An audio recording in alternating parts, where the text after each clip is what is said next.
Woodward, we are starting off your day with a brand new crew. Meet Broder. I can't control my arms sometimes. My limbs are just kind of flying.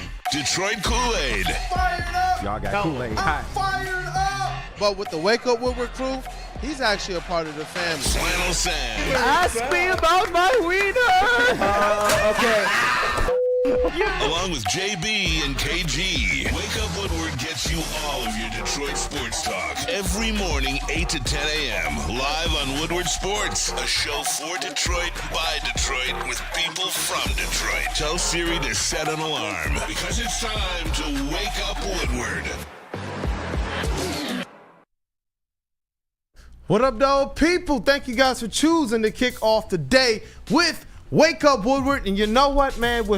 To have no games on, we definitely got a lot to talk about based on some things that happened yesterday and last night. To be more specific, if we're talking about our Detroit Lions and the NFL honors and such. But it's your boy Brandon Dent, a.k.a. Detroit Kool-Aid, your credential Pistons reporter and writer for the network, Flannel Sam, Red Wings correspondent, all sports knower.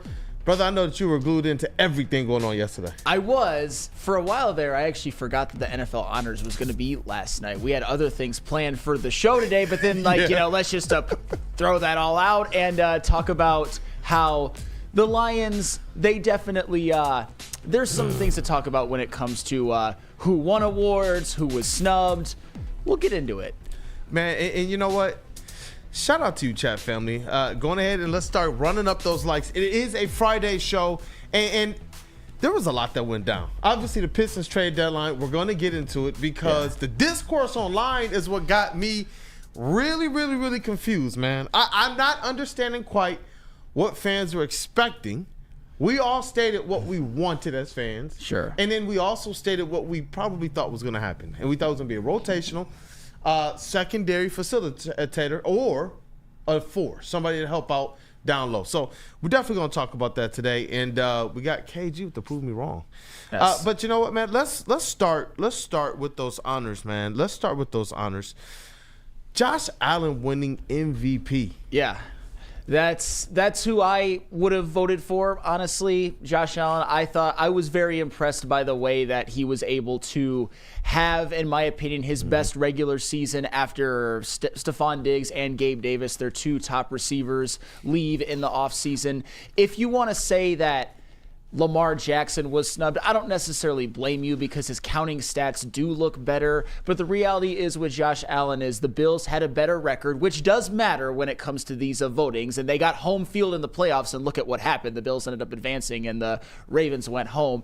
They had a worse scoring defense. They had a worse run game. And I think that Josh Allen had worse weapons around him than a Lamar Jackson.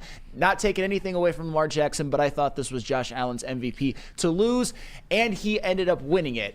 What might get some Lions fans a little bit upset is the fact that Jared Goff finished fifth and did not receive a first or second place vote. That was a little bit interesting. It went Joe Burrow, Lamar Jackson, Saquon Barkley. No, Joe Burrow, my bad. Josh Allen, Lamar Jackson, Saquon Barkley, Joe Burrow, Jared Goff. Any problem with that? Say it one more time. What was the voting? Josh Allen, Lamar Jackson, Saquon Barkley, Joe Burrow, Jared Goff. No, it was the narrative game. We knew that. If he wins that narrative game against Josh Allen at home, I believe that would have catapulted him. Does that give him the MVP? I don't know, but I do believe that you would have seen him at least receive maybe some second place votes. And so I'm not as upset with that. For him to be top five, it is what it is, man, especially for the regular season. I thought he had a great regular season. I believe that we know this. In Detroit, there's always a little bit more that we have to do to get recognized. You know, it wasn't until the 04 Pistons won the championship, and then they got four people in the All-Star game. You know what I mean? Yeah. It's like that's just the way that it works sometimes. But I did want to ask you this. Did you think that it was closer than it should have been? Because to me, I do believe that Josh Allen should have been MVP. I thought just seeing him up close and in person too, seeing the way he took over that game against a defense, honestly, that had been kind of doing pretty decent. We know the injuries that they were having, but Do you think that it should have been a wider margin between them, or do you think it was appropriate, the 27 to 23 points? I think it was appropriate because Lamar Jackson had a great argument himself. The 41 touchdown passes, the 915 rushing yards, basically beat Josh Allen across the board when it came to numbers besides QBR. The fact that the Bills' record was better, and I think that Josh Allen had less to work with while also having a stellar season himself with 41 combined touchdowns passing and rushing. Also had Lamar Jackson beaten rushing touchdowns, by the way. I think it was appropriately voted with Josh Allen getting the majority of the first place votes and the majority of the votes, but not the wide majority. I think it was a two-man race, and I think the voting reflected that. Yeah, this voting, it seemed to go very, very traditional. And that's where I believe some of our Lions players and coach got hosed. More on that later. Yeah, more on that later. Because I know there's some people who believe that Saquon Barkley had a great case as well to be MVP. But what do we all say? And we said it for weeks on the show. Oh, no, they just don't give that to running backs. They'll get some love, but they don't give them that award. And, so it's interesting. Obviously, he's going to get Offensive Player of the Year, which is just sometimes it just sounds so funny. It's like offensive player got the MVP, but the offensive player did not get Offensive Player of the Year.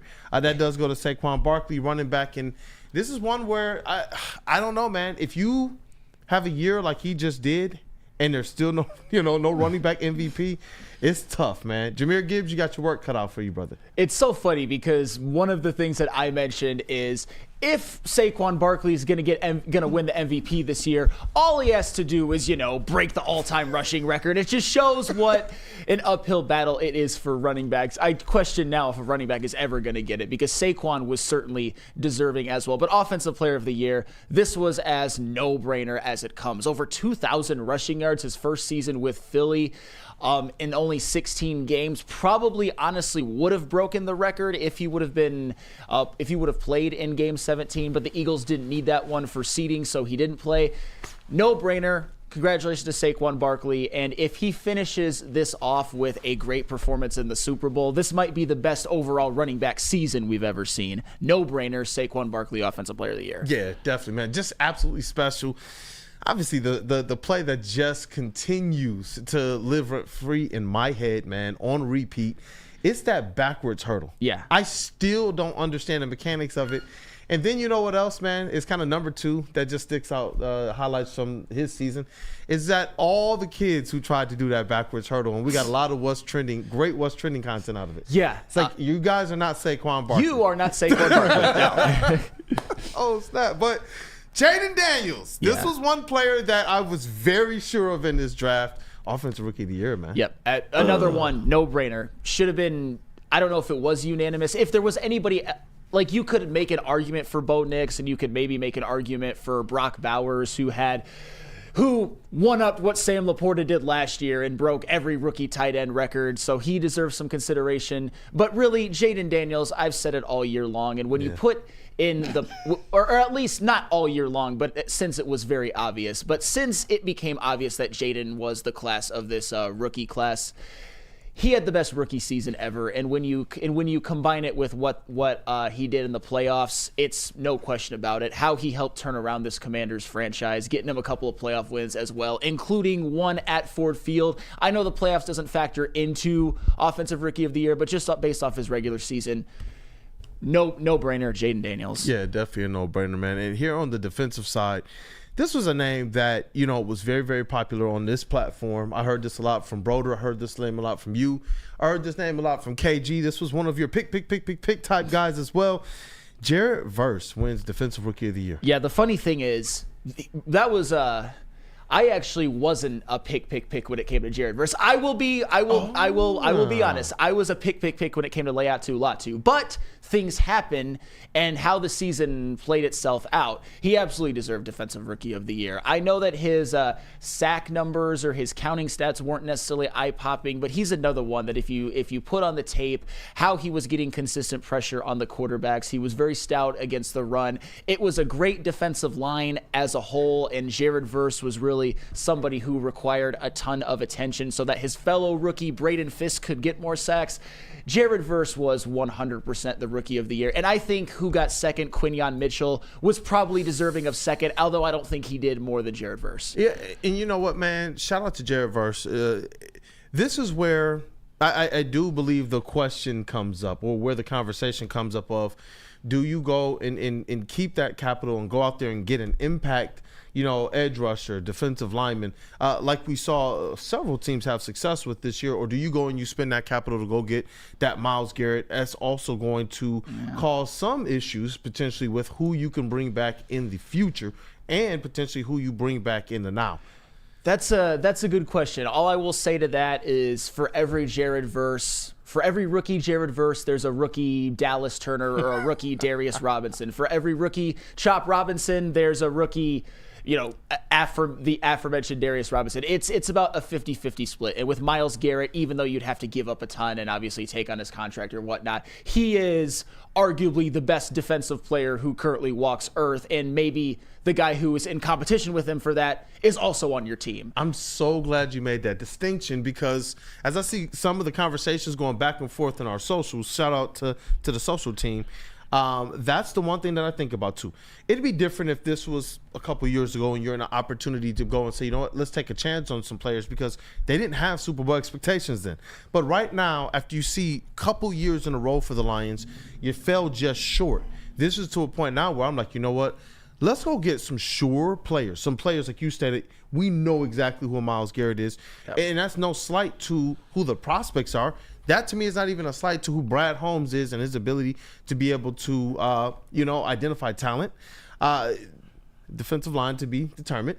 But that's where I do know if you go and you get a Myles Garrett, that's one that makes me a lot more comfortable. But Jared Verse does make you think, especially with there's some interesting prospects in this draft. Oh, there certainly are. And obviously it's another option for the Lions to explore if they don't get Myles Garrett, because as we know, the bidding war for Myles Garrett is going to be it's going to be high. I will just say that there are going to be a lot of people who want him on their team. Hey, look, we talking about the NFL honors, right? You saw Aiden Hutchinson and Jared Goff, right? Yeah. You guys see? Yes. Y'all saw the pictures? Hey, I promise you, it looked like these guys were giving the complete sales pitch to Myles Garrett. I hope that these guys were doing them good, letting them know like all the best places to eat. I like Sweetwater wings.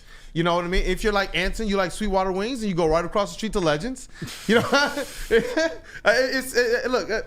Anything else we can do to help Aiden Hutchinson and Jared Goff get Myles Garrett? Like any other things he should know about in Detroit? I know J-Mo would tell him about the Coney Island on 6 Mile that Flannel doesn't want to go to. I would say, and this is very on-brand Flannel Sam, one of the greatest things I've ever eaten in the Detroit metro area. It's at 24 Seconds in Berkeley, it's the Caesar salad that is Caesar salad on top of cheese bread.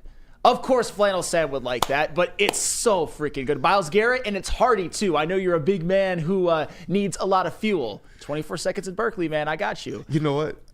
I'm going to have to try that this weekend. It's really good. It's really good. It's so much better than it even sounds. No, it's not even just like a Flannel Sam thing who loves lettuce. It's amazing. JB Smooth, man. Restaurants, entertainment, whatever it is, man. The Titty Booth, man. Sell Myles Garrett on Detroit, bro. Sell Myles Garrett on Detroit. Just come and hang out downtown. That's all you got to do. Come hang out downtown. Hit up a couple casinos.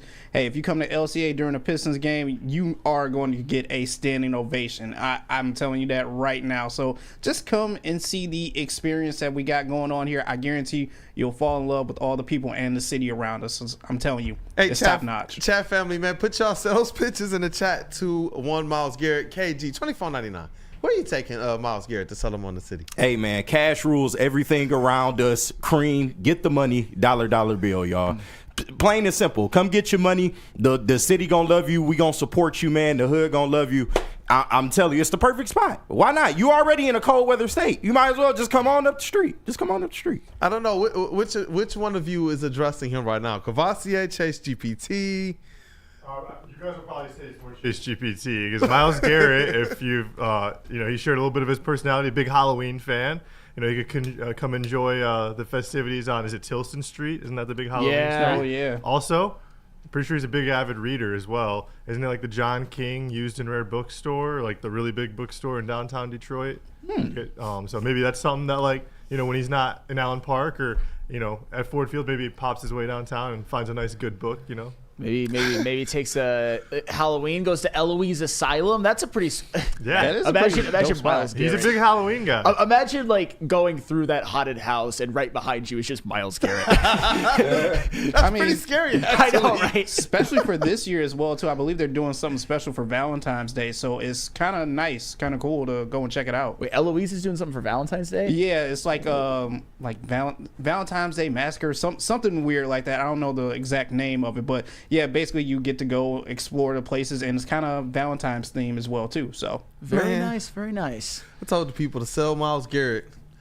on Detroit. So get those in. But the first several ones is about your Caesar salad, man. Hey, it's so good. It's better than it sounds, I promise you. I know it's on brand for me, but it's better than it sounds. But oh yeah, before we head to break one time, I know not a lot of Detroit love got honored last night at the NFL honors, but there was someone we can give some shouts out and respect to. One, Miss Megan Stefanski for winning Fan of the Year last night at the NFL honors, our Michigan's own. So shout out to her. shout out. Hey, shout out to her. Hey, but Lions fan. JB's right. Were less Lions getting awarded than maybe there should have been. And there's a reason why we saved a couple for right up next, and we're going to talk about that. But first, I have to tell you about Les Stanford. New year, new you. How about a new car? Les Stanford Buick GMC is here for you. Get a 2025 Hummer EV SUT for 24 months with 10,000 miles a year. That's soot. For only $699 per month, just a $1,999 down payment, or a 2025 GMC Sierra 1500 Crew Cab, 24 months with 10,000 miles a year, for only $359 per month. Sign and drive, no down payment required. GM discount required for both. Get to Les Stanford today or click on the QR code on the screen and check out our massive inventory. Les Stanford Buick at GMC, lesstanford.com. How do people feel about getting a Planet Fitness membership for $15 a month? How do they like working out in a clean and spacious gym that's filled with equipment for every workout? And how about free fitness training in the judgment-free zone that leaves them feeling energized all day long? Join Planet Fitness today with the free PF app, online or in club, and start getting that big fitness energy for $15 a month. Big injuries, big news. Twice a week, Dr. Jeff Pierce from Michigan Sports and Spine joins Woodward Sports Network for the Injury Insider Report. Big D Energy Tuesdays at noon, and Ermanni and Edwards with Maz Thursdays at 3:30. Get expert analysis and in-depth breakdowns on the latest sports injuries from the man trusted by top athletes in the community, like D-Mac.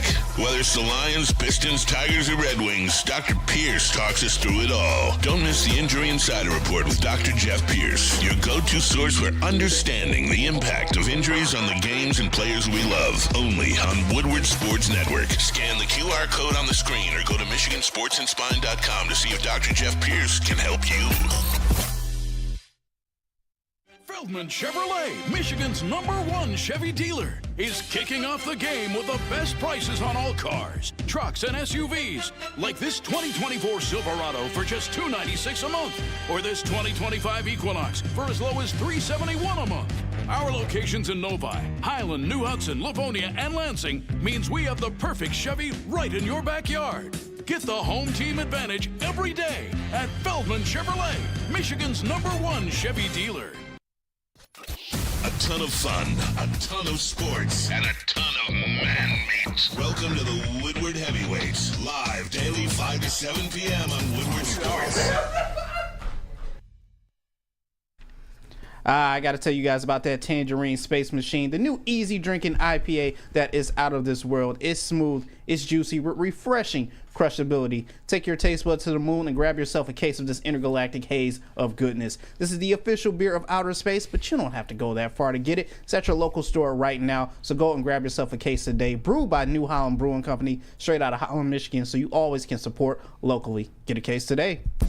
Hey, what up, though, chat family? What up, though? It's Wake Up Woodward. We appreciate you guys for choosing to kick off the day with the crew. We got KG in the sound booth, Detroit's #1 draft pick.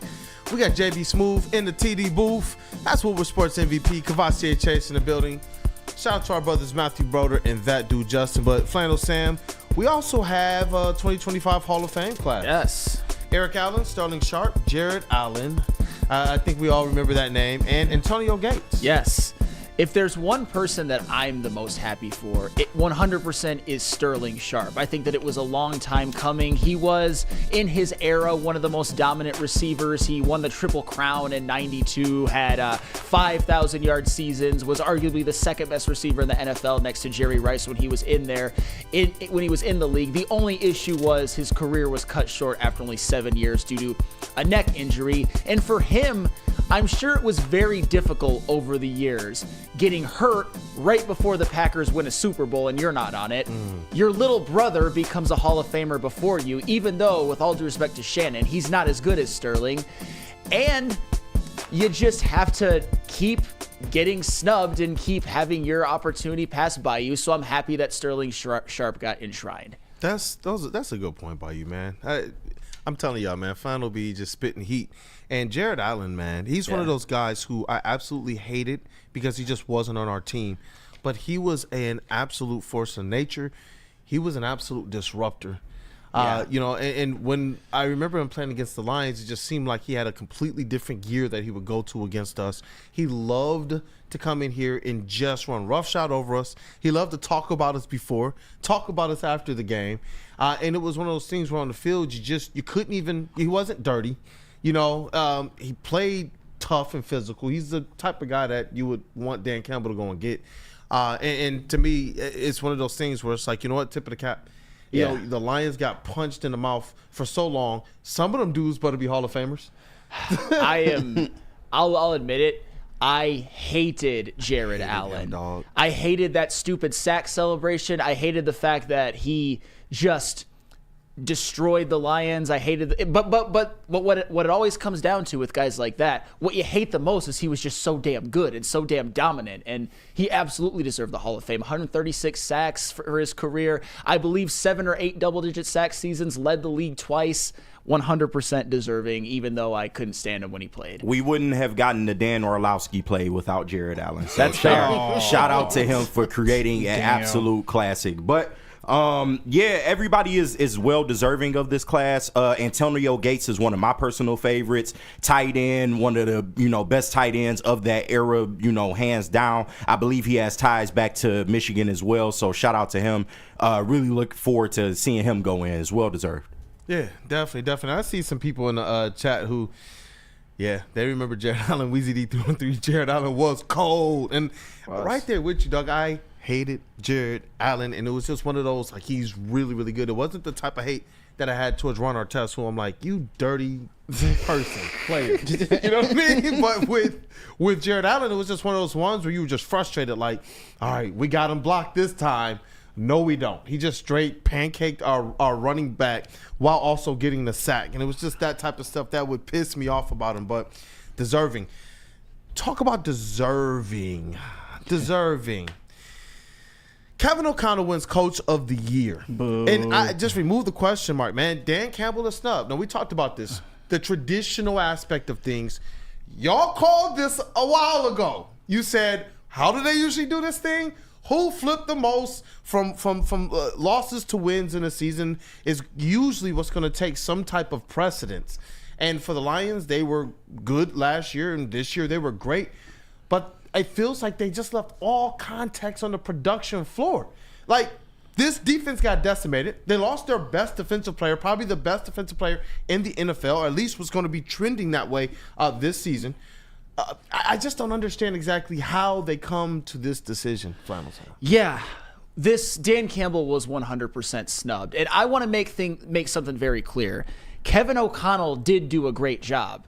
The fact that he was able to, as an offensive coach, get Sam Darnold playing at the level that he was in the regular season after Sam Darnold had been a draft bust, that is to be commended. And I will say this, If the Vikings had won that Week 18 game and been the NFC North Divisional Champions, I would have happily been like, you know what, Kevin O'Connell, you did your job. You were 15-2. You won the NFC North. Congratulations.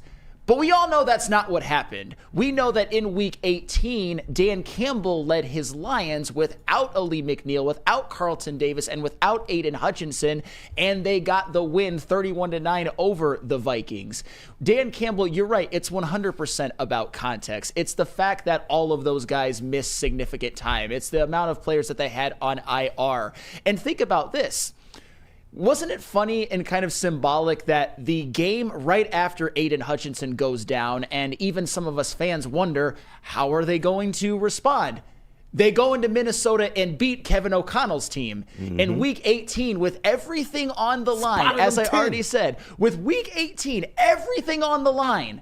No Aleem, no Carlton Davis, no Aiden Hutchinson. Minnesota is pretty much completely healthy. Beat them by 22. Dan Campbell 100% deserved coach of the year. Kevin O'Connell, you get second. Many other years you would have won it. Not this one. Dan Campbell was absolutely snubbed. And in those two games, he got out-coached. 100%. That's the thing that I'm just like, the people who continue to pick against, some of the people who continue to pick against the Lions, some of those people who continue to doubt the Lions, because they believe that, you know what, they've just lost too much on defense. Now all of a sudden, what? They just have revisionist history, and now they're voting for Kevin O'Connell? As if they don't remember when they said, no, the Lions don't have enough to win. Well, then how did they win? Who was preaching next man up mentality? Whose offense was this? This wasn't Ben Johnson's offense who got an award. He does. He deserves the award. But you ask people, they'll tell you that this was Dan Campbell's offense from the start. And that's what I'm saying. You look at the greatness that was on this team and how he even positioned those position coaches, bringing in a Terrell Williams, and understanding look at all of the different position coaches, man. All of these guys that he was able to kind of, from a development standpoint, coach up. And this where it just doesn't sit right with me, because the Lions, as we know, all Detroit sports, are always going to be in a position where they have to go the extra mile. I just thought this year they did. That's what makes this one even worse than the narrative surrounding like Saquon Barkley not winning MVP. This is one where record-wise he was better. Head-to-head he was better. Hey, look at the strategies, especially down the stretches of those games. He was better. Go back to last year, he was better. Like, that's what I'm saying. I don't. What do people need? This is. I've been a couple years running now where Dan Campbell has continued to take out the belt and straight up BTA to the Vikings, and specifically Kevin O'Connell. I don't understand this concept of just, hey, you know what? Cute season, guys, but Kevin O'Connell, hey, participation award. I just wonder if some of those who voted on the award really truly understood the magnitude of what the Lions were missing. We obviously did, because we cover the team every single day. But to me, if you don't, if you just see it as, okay, they go from 12 wins to 15, they win the NFC North 2 years in a row, and the award traditionally goes to the biggest turnaround, which in and of itself is kind of a sham. If that's what they want to see, then you're just not doing your homework. You're not doing your due diligence. You shouldn't even have a vote for this, because that 15-2, as we've talked about, has a lot of context surrounding it. There are a lot of teams throughout the history of the NFL, including the San Francisco 49ers this year, who themselves have a great coach that weren't able to overcome a plethora of injuries. What the Lions did was a minor miracle, but because of Dan Campbell, partially because of Dan Campbell, but because Dan Campbell at the top as the leader, and because of what the Lions have organizationally, they made what they did almost seem normal. And that is the biggest compliment that I can give to a Dan Campbell, is that he's such a great leader that he wouldn't let this team quit or say die. It was unbelievable, and he should have been rewarded for it. And I personally am worried now that he will never get one. I mean, because I think it's like this, nobody wanted to see the Lions get bounced, but Steve Wild says he doesn't really care about the award. He just didn't want to see the Lions get bounced the way that they did. Yeah. And I get that. To people who feel that way, especially right now, I understand that. But we talked about the ways that we know we're going to feel, the conversations we know we're going to have, because at the end of the day, we're fans.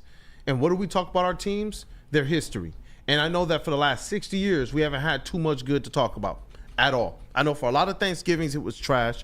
We go in there and there's no banners. There's nothing in the trophy case. There's nothing to write home about in history books except for how bad we've been. So for me personally, I do take a little bit from these things. Do I want the players to continue to say, you know what, we didn't get the job done? Sure. But for everything that fans have invested, we do deserve more. But I'm also not going to scoff at the potential of having everything that we should have. Similar to like Amon-Ra St. Brown, who wanted everything. That's just how I personally feel, man. I wanted them to be able to go out there and win a Super Bowl. But if our guys aren't getting the recognition they deserve, I care about that too. Well, and that's where you almost. Just one quick thing, and that's where you have to separate yourself from your disappointment of what happened in the playoffs. Yeah, if you ask Dan Campbell, he probably doesn't care. Or if you asked him and if you put a gun to his head, he'd probably say that it should be Nick Sirianni or Andy Reid because they're in the big game and the Lions are not. But that's why we have a job to do and really just look at just the regular season. KG? Yeah, and like he said it right there, it's a regular season award, and we just want our people to get what they deserve. And, you know, the Jared Goff conversation, I'm not mad that he was fifth in MVP voting. But when it comes to coach of the year and you pick a guy in Kevin O'Connell, which, Sam, you know, I've been critical of Kevin O'Connell, you know, during my time here. But since then, I have changed my tune. I feel like he is a really, really good coach, and I'm not trying to take anything away from him. But with that being said, it just comes down to a few things for me. One, the Lions won more games. I don't care if it was just one more game. We won more games than Kevin O'Connell. We beat them twice in the regular season. And you want to talk about a game in which, you know, the very next week after you lost Aiden Hutchinson, who at that point and honestly a couple weeks after that was the best defensive player in football, you go into Minnesota and you ended up winning that game when they had you down 10 in the first quarter. And outside of a David Montgomery untimely, uncharacteristic fumble, the Lions thoroughly controlled that game. And then with everything on the line in week 18, Minnesota comes in here and you hold them to 9 points with one of the most explosive offenses to that point. I don't know, you know, what the decision behind this was. If you were ever going to give the award to Dan Campbell, this would have been the year to do it. So I don't understand it. It is what it is. I'm not trying to say Kevin O'Connell isn't deserving, but he's not more deserving than Dan Campbell, in my opinion. Yeah, no, not at all. And Robert Sloppy Toppenheimer, one of our favorite chat names, he says, can't have too many chips on the shoulder. And I do. I know that these things, they help to spur. Only so much is what you do to prepare. It's what you do if you're healthy. And it's what you do to execute that ultimately makes a difference. And those are things that we're learning. How to measure how much these chips on the shoulder actually matter and mean to what's going to happen out there on the field. But DJ Justice says people still don't respect the way Dan Campbell coaches. Win it all next year is the only way to silence the haters. And that's a little bit of what I wanted to ask as well as we say what up though to some friends first is just this aspect of, do you think that there's a narrative that works against some of these players who we think might have gotten snubbed? I mean, well, when it comes to Dan Campbell, you saw it on ESPN with a very respected guy in the history of the NFL, Teddy Bruschi. After all that had happened, Teddy Bruschi still basically said that Dan Campbell needed to, for lack of a better term, grow up and coach like a big boy on a big boy team. Like, stuff like that is still out there. I'm not necessarily saying that it's necessarily the biggest reason why Dan Campbell didn't win. I think the biggest reason why Dan Campbell didn't win is the whole Sam Darnold factor. Like, how the hell you win 14 games with Sam Darnold? And that's true. And like I said, credit where credit is due to Kevin O'Connell, but it still should have been Dan Campbell because of what he had to go through and the fact that the Lions were 15-2 and the Vikings were 14-3. Like I said, if the Vikings win that game, give it to Kevin O'Connell. But we can't live in make believe. We live in the here and now in reality. And the Lions won that game. And I don't know how people don't respect Dan Campbell's coaching when they've literally copied it across the league. Like it makes no sense to me. Dan Campbell wins with the formula that he uses. You can say what you want about the crazy zany fourth down decisions. Look at the numbers. Look at the percentage. He is leading in all of them. Since he goes for it on fourth down and he's the crazy man, he has been successful. I don't like that argument. I don't. And I know whoever in the chat said that wasn't trying to, argue that, but still, I just don't like that. And shout out to Rod Beard, because to be fair, he's like, you know what? We're clued into our team. National media is just clued into the teams that this is the weird part. I'm not buying that at either. The top. And the Lions are supposed to be at the top, but people are included. Because my thing is this. All this weird discourse that I heard against Dan Campbell being this gambler, why didn't I hear any of that against the Washington Commanders all season? That's what I'm saying. Like when I talk about like the narratives and the trends, he's right. You got people sitting up on their platforms, whether it be politicians or former players, spewing like trash against our coach. And now I'm just starting to realize maybe this is the lingering scent that's just out there because what else are they consuming? And to add to that, they gave Dan Quinn credit for going for it so much on fourth down. So I'm not buying that national media argument either at this point because the Lions are a national media team. We keep saying the Lions are America's team. ESPN and all them other places, they notice the Lions. They've talked about the Lions more in this year than they've ever in the history of the Lions talked about them. So, no, I'm not buying that, man. They watch the games just like we do. They have access to the games just like we do. We had one of the biggest primetime schedules of any team in the league. They know. They decided to go the other direction. Yeah. It is what it is. It is what it is. But I know it's not going to slow down one Mr. Dan Campbell. Can't wait to see. I can't wait for next year, obviously, as a Lions fan. But chips on the shoulders. Chips on the shoulder. And do you know where you can go release some energy if you yourself have a chip on your shoulder in life? Planet Fitness, of course. And the chip on your shoulder should be there if you aren't sticking to your New Year's resolution. You know where you can help sticking to your New Year's resolution? Going to Planet Fitness. They got 50 plus Metro Detroit locations. So if you're around here, there is a location near you. And if you want to just have a home gym where you can work out at, get the cheapest membership at $15 per month because they've got everything you need in there in terms of equipment and amenities to meet your fitness goals. Or you could upgrade to the Black Card, which is $24.99 per month, and get my favorite amenity, which is being able to go to any Planet Fitness across the world. No matter where you are, there's a Planet Fitness nearby. It's Planet Fitness, where your fitness is essential. Stop searching for a vehicle and start finding one. Les Stanford Chevrolet Cadillac makes it easy. We harness the power of multiple dealerships and own the biggest selection of GM brands in the area to get you the car you need. With the Les Stanford Group, you'll have access to 4 different dealerships, providing you with more makes, more models, and more choices. We're connected to more than 1,000 vehicles, and with so many high-quality CPO vehicles available, you'll find new car quality at pre-owned prices. You can start and end your search at lesstanford.com today. Detroit has the best sports fans in the world. That's why they deserve the best sports coverage in the world. We are the Woodward Sports Network.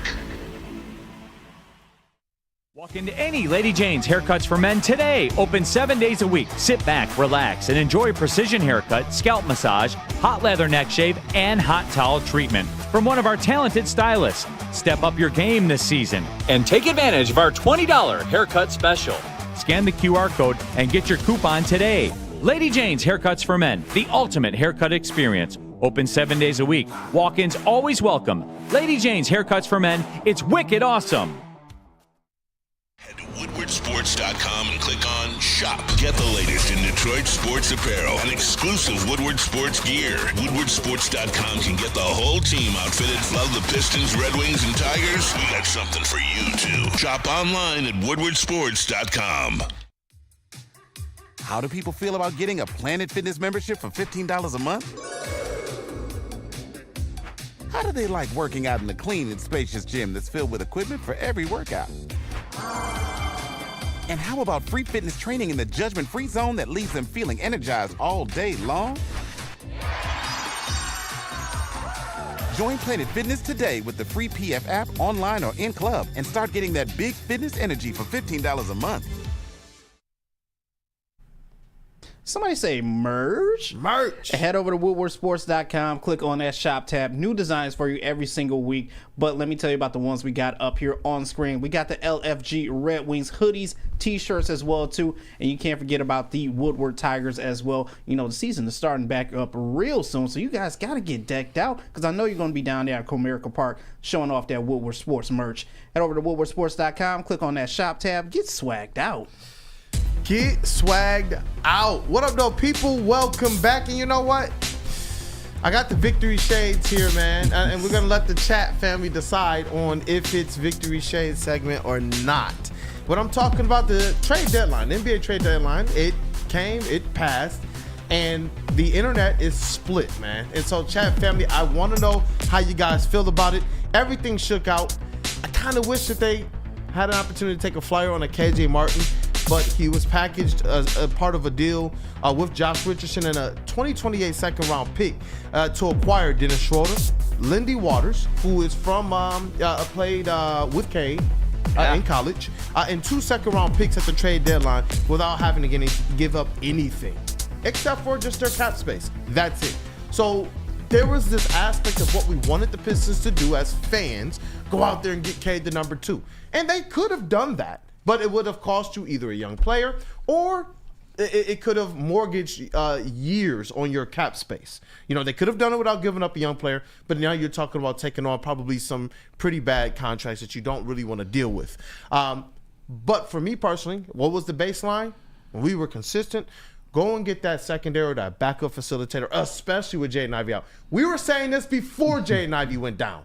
We knew that we needed one more. And I do believe that there's a lot of people who this deal helps overall, the Pistons, J.B. Bickerstaff. You're talking about having another facilitator out there on the court who can be another one of those coaches on the court. You look at Cade Cunningham, you know he's one of those coaches on the court. And now you have another one of those facilitators who can get you some assists, who is very heady, who really doesn't waste a lot of time. He's one of those guys that can hit you with a couple moves and get to his spots. A lot better than we've even seen from a guy like a Marcus Sasser, who I believe is still learning the NBA.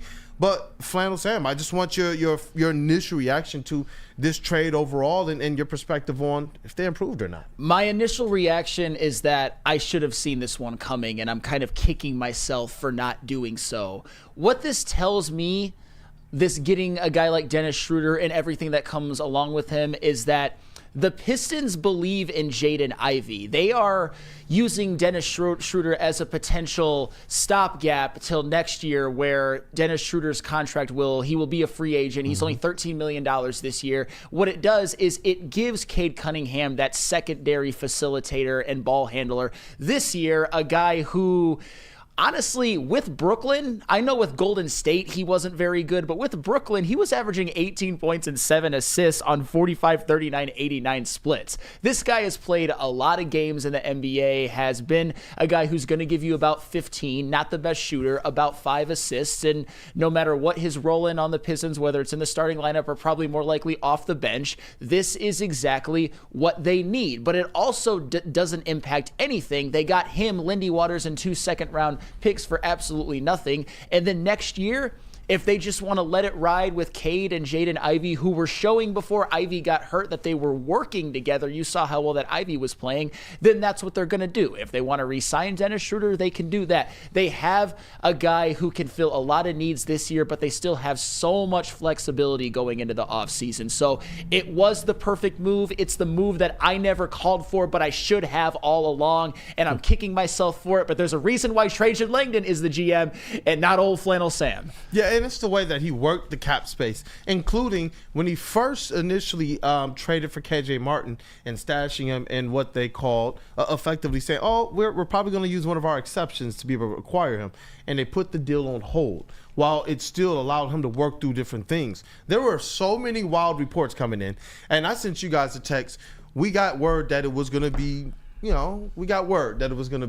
Schroder. But there was somebody who got the source first. That is Omari Sankofa of the Detroit Free Press, who was able to break that.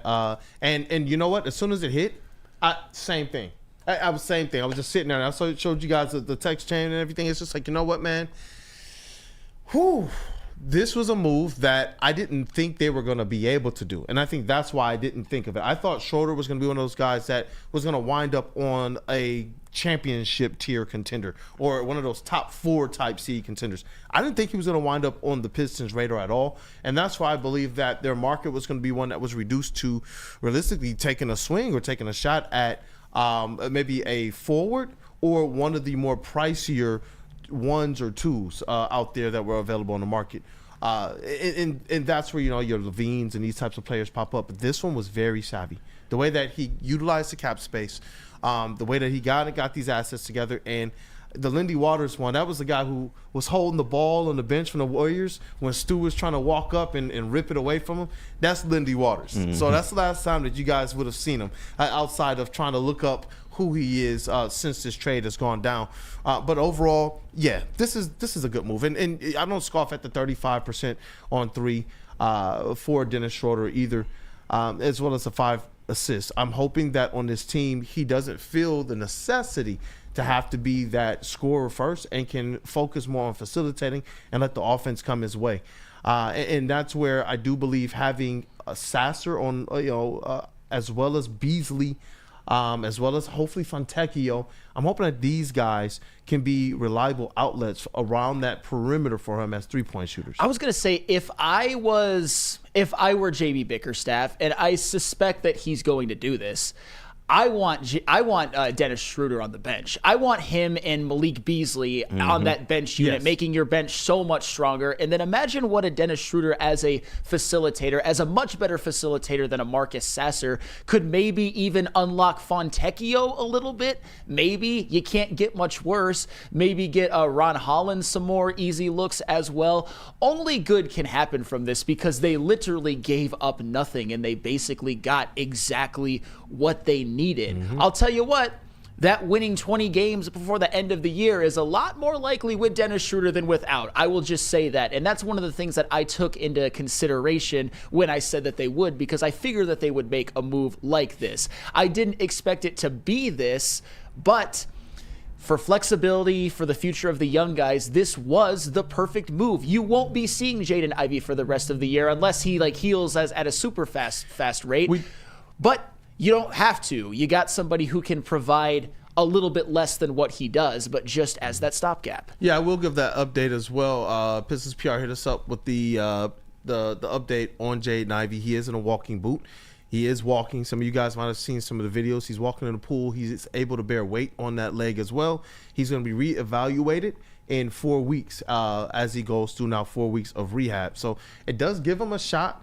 I know that there's some people that are in the camp of just rest up and come back next year, King, as we get a little bit closer to probably this Pistons team taking that next step up. When you have a player of the caliber of Cade Cunningham and the talent that we saw Jaden Ivey, and we wish him well on his rehab and recovery and hope that he comes back just the same way that we remember him.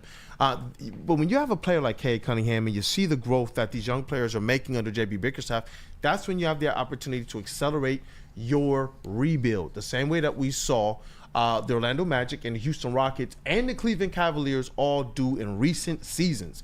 And that's where, this move, you said it best, it allows them to be able to kind of keep that flexibility, bring somebody in who's going to absolutely play a role. He's coming in seemingly with no ego, just coming in to do the job. And that's what we've noticed. With Dennis Schroder, he's been one of those guys over the last 2-3 years of covering the Pistons that when he comes to LCA, he's been one of those guys that's hurt us. Let me just put it that way to some regard. So I'm looking forward to what this is going to be.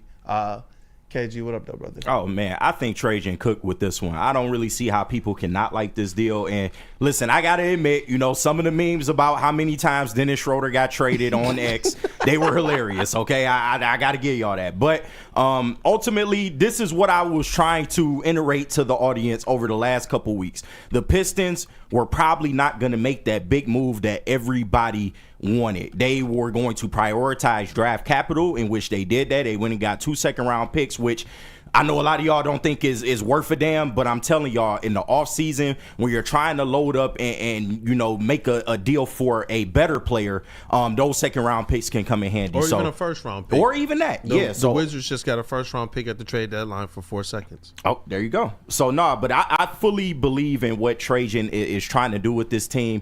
And you got a player that's averaging, around 15 points a game, 6 assists. He's averaging 6 assists a game, and you got him for free, and he comes off the books at the end of the year, and if he plays well enough, you can make a decision on him. I don't think this trade deadline could have went any better for what was available and for what Trajan was able to go out and do, and he filled a need that we all said that this team had for damn near months now. We all knew they needed a backup facilitator, and he's a player that, he's got a little edge to him. I feel like he fits this Detroit culture pretty good, and he is capable of going out there on some nights and giving you some pretty good games. Yeah. So I'm not mad at this move at all, man. I think this is a great fit. This will absolutely help them get into the playoffs, and this is going to take so much pressure off of Cade Cunningham and his usage rate, man. So, because I got a question for you guys. It's interesting you just said that. who is the Pistons' second best pick and roll guard? And this is eye test stuff to you, because when you think about it, is when you start to go, oh my gosh, when K don't got the ball in his hands, It's bad. yeah, Sasser, we know he's been improving, but think about that. That's when it becomes guys like Tim Hardaway and Malik Beasley who you don't want in those situations. No, you don't. You don't. This is where like you bring in you're bringing in a guy who can actually run the pick and roll for you. You can actually do sets with Cade Cunningham off ball, which will drop his usage, allow this man to get a breather on the court as well. You know, these are the types of things that, you know, when you make a move like this, he's instantly sliding in right now, and he is your second best facilitator, your second best pick and roll guard. Yes. Like, think about that. And he can score. And he can score. He can get into the lane. Right. Like, Say what you want about 35%. Is it great? No, but he can hit it. If he's open, he can hit it. That's all you can And ask for. I said at the beginning, that man, and DNCENT alluded to it in the chat as well, he was cooking in Brooklyn. He was going off. I know Steph fans don't like him right now, and rightfully so. He wasn't good in Brooklyn, but we gotta get that out of our minds. Saquon, he's on the ESPN there, right there. Dennis Schroder can play, and he's exactly what they need. And what I've noticed in these last 4 Pistons games on this homestand, in which they are 2-2, unfortunately, in the game against Dallas, one of the things, other than Ron Holland being a spark plug in the fourth quarter, that really got the Pistons to take this one home was the fact that Marcus Sasser actually made some plays, actually had a couple of floaters in the lane and had some assists. In the Bulls game, Marcus Sasser had 5 assists. My point with this is that Marcus Sasser cannot do that consistently. He hasn't done that in the last couple of games. What you need in a Dennis Schroder is somebody who can give that relief for Cade and be that secondary facilitator consistently, could make a couple of more plays against Cleveland or against Atlanta. Hell, maybe they win 1 or 2 of those games if Dennis Schroder is there. I think they probably do. They at least win 1 of their last 2 games if they have a Dennis Schroder there. Because it's no slight at a Marcus Sasser, who is a young player who's still learning. I believe that they need more players like Dennis Schroder on this team. Absolutely. You got to have those types of vet guards who have, you know what, put in some time in this league and have had success, and they're still having success. Wasn't that part of the reason why they went out and they got guys like Tim Hardaway Jr. and Malik Beasley in the first place? Yeah. And think about it. Who was expecting Malik Beasley to come here and be the flamethrower that he was? What we knew was this. He proved to be more than serviceable, which is what Dennis Schroder has continued to do. And now he's getting opportunity on his Detroit Pistons team. And, you know, he's going to say this stuff for the press. He's going to put this out there on social media. I'm coming here to help them make the playoffs. But guess what? He actually is doing that. This isn't a Pistons team that's sitting on the outside looking in. This is a Pistons team that's sitting in 7th place right now with an opportunity now to, as we talked about, hey, can they be one of those teams that's better than, can they pass this? You know what? I like the job that Miami did, but I believe that getting that second facilitator, and give it some time. Don't look for it to just pop in the first game he's there, or maybe it will. Give it some time. That second facilitator makes me a lot more comfortable in contrast to the moves that the Miami Heat made to get Wiggins. Well, yeah, the Miami Heat, as we talked about, I like the Wiggins move. I think that they're going to be a factor, at least when it comes to avoiding the play-in and making the playoffs. They're going to be battling teams like the Pistons for that. The Pistons are going to be battling teams like the Orlando Magic for that. They needed to, it was a bit of an arms race, at least for this year, and the Pistons and Trajan Langdon, they got themselves their arm, and Dennis Schroder, which is exactly what they need. It wasn't, I think that if they would have just stood pat, which I wouldn't have been furious at, but I would have been a little disappointed at, that the danger of them slipping to the play-in was 100% real. With Dennis Schroder, I'm looking at, it's got to be 6 seed or above, and I think that they're fully capable of doing that and passing a team like the Heat. It's the perfect move, bro. Another segue. You plan for the right now, and you plan for the future as well. Like, this was like as good as you could have came out of this trade deadline. And you got to think about it too. It's not just a facilitation. It's not just a pick and roll. But we know this. If he goes on a heater, you just let him go. And he's one of those guys that can get on those heaters. Just kind of look at his last 30, 40 games played, and you'll see, yes, there's games where it's probably sub 10. There's games where it's plus 20, getting into that 30. But a lot of those games are hitting you at about 14, 15, 16, 17, 13, which is about his average. So that's where I'm like, you know what? This is a decent move.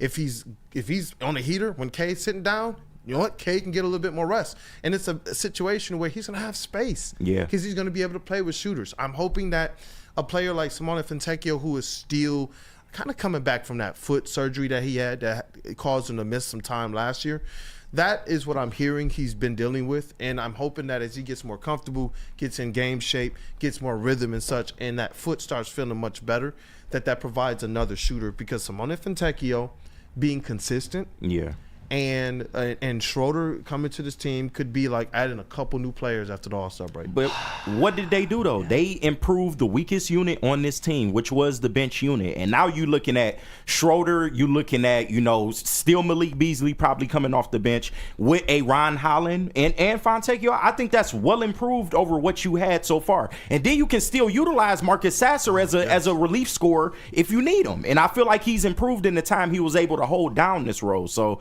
I think it's a win-win all across the board. Yes, because you mentioned Ron Holland. Whose usage rate have we seen with the ball in his hands a little too high? Yeah. Ron Holland now. But who's three-point shooting over some time now? The last 10, 15, 20 games, he's shooting 36% from behind the arc. Now if you have a facilitator, you can take the ball out of his hands and allow him to be able to attack off of the swing pass, whether it's getting your triple threat. Because we know this. You swing the ball the right way to Ron Holland on the corner three, and he can dunk on your head. So it's like, I'm excited about what this move can be. I don't want to blow this out of way out of proportion, but this is a guy who's averaging about 15 and 5.8 assists on 36% from the field. I think about that. Yeah, that's a move. That's a move for me, honestly. It shows me they serious about competing this year. Like they really want to make sure that they get into the playoffs and maybe even make some noise. Well, and remember this, and this was even when Jaden Ivey was playing. I made a little bit of a joke earlier in the season, at least when it came to bench scoring, how kind of paraphrase the whole "I'm David Ruffin and these are the Temptations." I'm Malik Beasley and this is the bench. Right. Now you've got yourself a real bench with some scoring, and of course we've seen Ron Holland improve. And Marcus Sasser can do a little bit more of what he is designed to, not be your second point guard, but be a bit of a combo guard. Hopefully Fontecchio can make some improvements with a better backup facilitator. This is a win-win, win-win-win, and it should be treated as such by all. Even if it wasn't the splash that maybe you wanted Trajan to make. I don't know if Trajan Langdon had the arsenal to be able to go and make a move quite like that. This was the best that he could do under these circumstances, and it cost the Pistons absolutely. They got Dennis Schroder for nothing. There are moves he could have done, and that's what makes me tip my head a little bit like, what you got on the way? Because the move he made, like we've all said, and you, Flannel and KG have kind of portrayed well, is this fact that contract expires at the end of this season. Yes. Look at the cap space that they're going to have. I see what you did. Multiple second-round picks, the cap space, some really good young assets.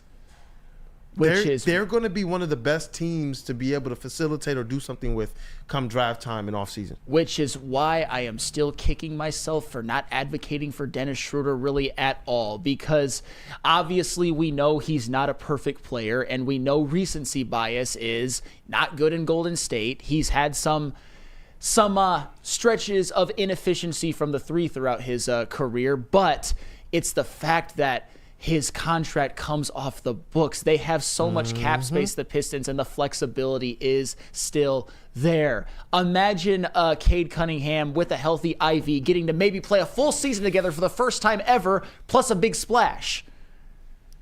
I'm talking like maybe Eastern Conference contenders there. If he is healthy this season, too, I'm telling you, this is a move that helps out Ivy as well. If Ivy does make a return for the playoffs, having a guy like Schroder, it does help. And you don't have to look far for the minutes because your rotations tighten up. When you guys say this is a playoff move, it's not just about getting there, but it's about making sure you got the horses to compete. If you match it with those Knicks, I give the Pistons a very, very good chance to make some noise in that series. And now you added Dennis Schroder in a series in which you're going to take your lineup where they're playing 8 to 10 a night, and you're only playing now 6 or 7 a night. That's where Dennis Schroder becomes very, very important. Very important. Think about if you shorten your rotation in the playoffs, and that guard was Marcus Sasser, who I believe has done better than I thought he could do as a combo guard. He's done better. He's improved. But if that was it, from both a defensive standpoint, offensive standpoint, you just wonder a little bit. Unfortunately, with Marcus Sasser, in the last 2 games, he was a bit of a liability out there as a secondary facilitator. That's why I said with the consistency, it's just not there, because I don't think that's going to be his natural position moving forward. You're right. Playoff rotations shrink for sure. Of course, yeah. And do we put any value on Dennis Schroder, adding him to Malik Beasley and Tim Hardaway Jr. and Tobias Harris, all guys who have had a plethora of playoff experience? Dennis Schroder's played in a lot of big games too, just like those other guys. And Sasser in the second half will still have a role with this team because, like I said, you can still utilize him in small ball lineups off the bench. He is somebody that can come in and give you instant offense and energy. So, yes, will it cut into Sasser's experience? Because I see people in the chat, y'all don't care about Marcus Sasser. Yeah, we do get that, and it will probably cut into his minutes, but they'll still utilize him in a certain role. So. Yeah, I'm not calling at all for Marcus Sasser to be a guy that's cut out of a role. I wanted him to be able to have a facilitator. Y'all have heard me say this for like his entire time here. I think it's better for him to have a point guard. I think he is one of the combo guards on the shorter side that can actually get busy. But when you have to have him out there thinking about facilitating for everybody else, I don't know how that takes advantage of the fact that he can go on heaters from behind the arc. And if you are in a play and a play breaks down, so you swing the ball a couple times, he's one of those guys that will absolutely crush that. Yeah. And when you face zones, he's one of those guards that you kind of want on the wing, more so than up front, right in front. Why? Because you want a point guard that has a vantage point. You want a point guard that has that natural facilitation mind. And I just trust Marcus Sasser from a catch and shoot standpoint, catching it from a Dennis Schroder, than Marcus Sasser trying to run the pick and roll and set up other people. He will learn, and now you got a guy here in Schroder who can also, in my opinion, help him. I'm hoping Schroder has that mind, who knows what he's looking forward to in his NBA career from here, but I know that these things go a long way with at least making sure this organization F's with you. Yeah, I know he's looking for a long-term contract. Yes. I know he's thinking getting traded. But that's what I said. If he comes in and plays well for you, then the Pistons can make a decision, and you can probably get him on a cheap contract if he performs well. Yeah, I see Maurice Shaw with Schroder and Beasley coming off the bench. How does Sasser fit in? It's based on the way that they run their rotations. It's going to be some combination of really Tim Hardaway being a guy as well. It's really which one of you guys are on. And Tim Hardaway is a player that they rely on a lot, but when he's not on, it's a guy that you can see the minutes kind of go down. That's where when Marcus Sasser does get his opportunities, he has to just be on point. And now you're talking about a Marcus Sasser who I believe is going to be more efficient and have an opportunity to have even more impact at his best skills with his usage rate going down in this position than not. Sasser is one of the, I would say, players in the league, and this is with respect.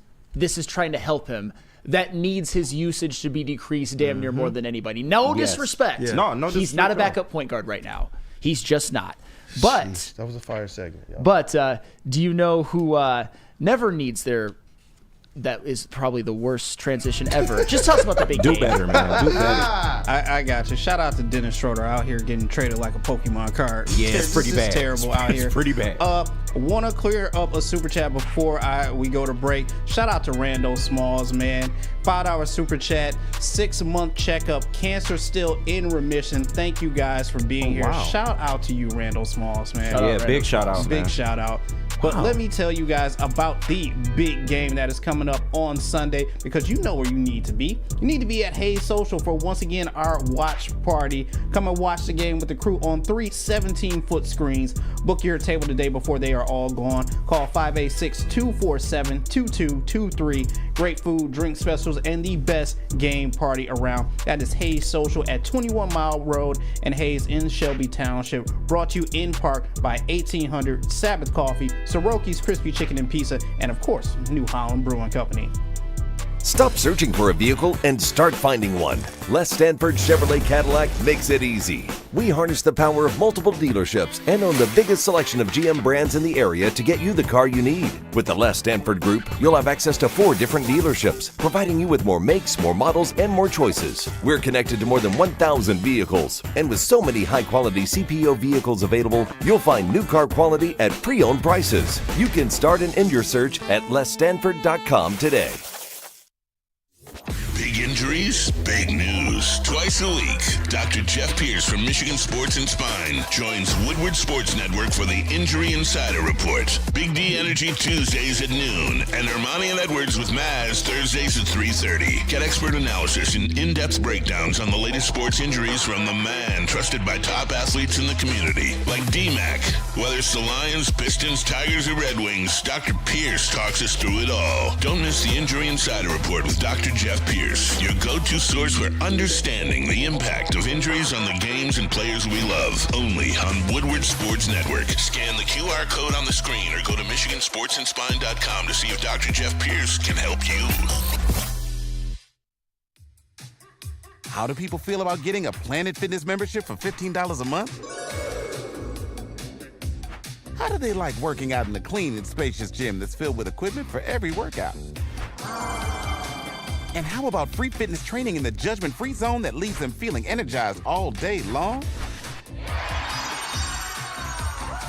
Join Planet Fitness today with the free PF app, online or in club, and start getting that big fitness energy for $15 a month.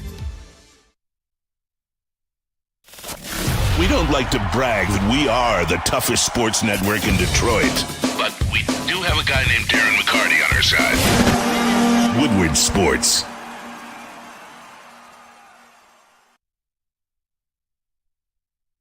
At Lady Jane's, we take the chore out of getting a haircut. Our talented stylist will deliver an industry-leading haircut, a relaxing scalp massage. My favorite, that hot lather neck shave. You guys will see it sometimes when we have the camera on Chase.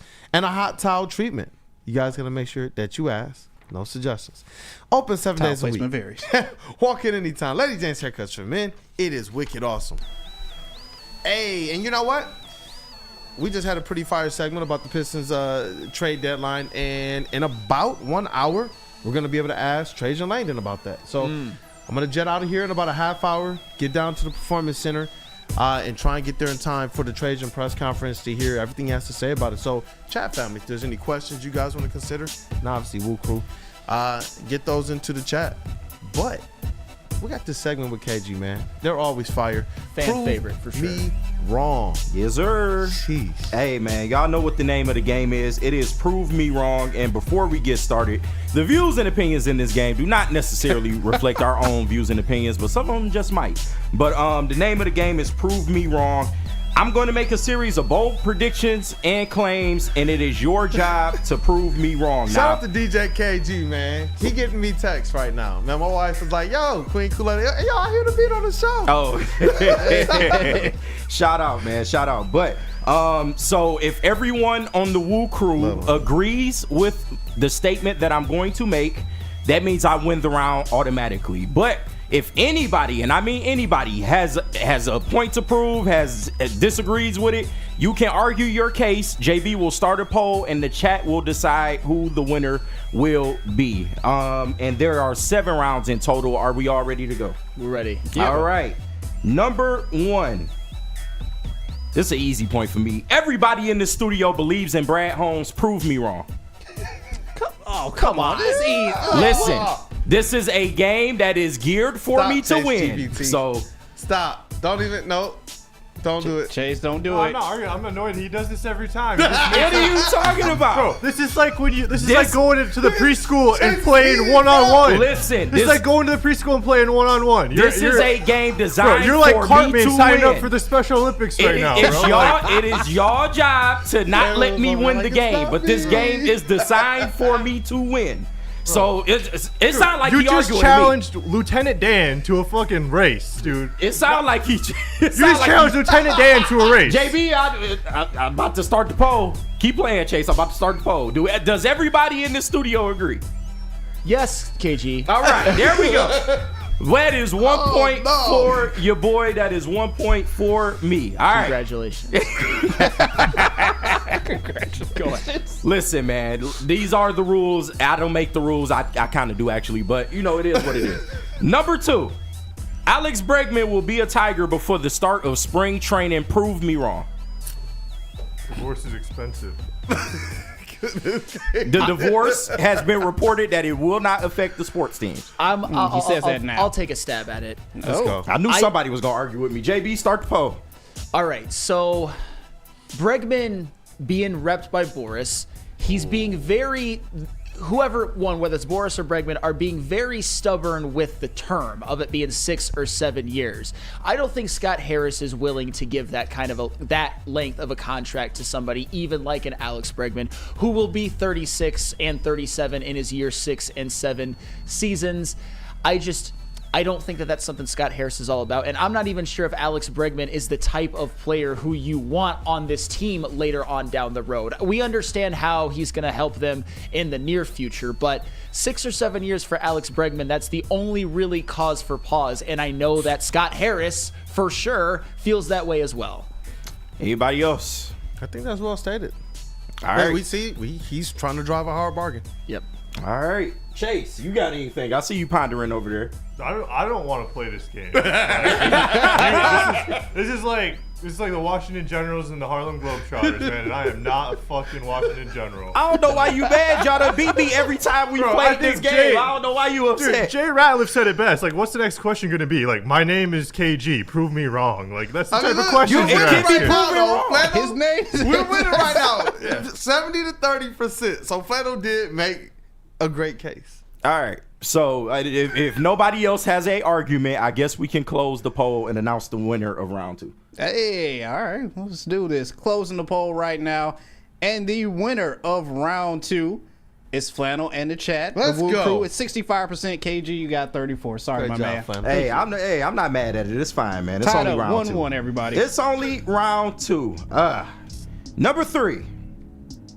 Edge rusher is the Lions' biggest positional need at this point. Prove me wrong. I know somebody gonna argue with me.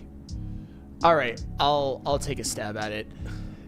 A fully healthy edge rushing duo of Aiden Hutchinson and Zadarius Smith is pretty damn good, and something that we're really looking forward to potentially seeing and weren't even questioning before the whole Myles Garrett being available thing was a thing. And also, if you look at a position like a guard, Graham Glasgow wasn't good last year. Kevin Zeitler is not under contract. They might not re-sign him. The Lions might also not re-sign Carlton Davis. They should, but who knows what they are going to do. So I think it's very, very arguable that guard and corner, depending on what Brad Holmes decides to do in terms of re-signing, is a bigger need. Yeah, definitely guard and corner. And you guys have convinced me. Obviously, I selfishly want them to take a swing on a wide receiver in this draft, but the linebacker core, that's the position that we haven't seen them make any investments in since Jack Campbell, and I do believe it is time to go and make another investment in that core.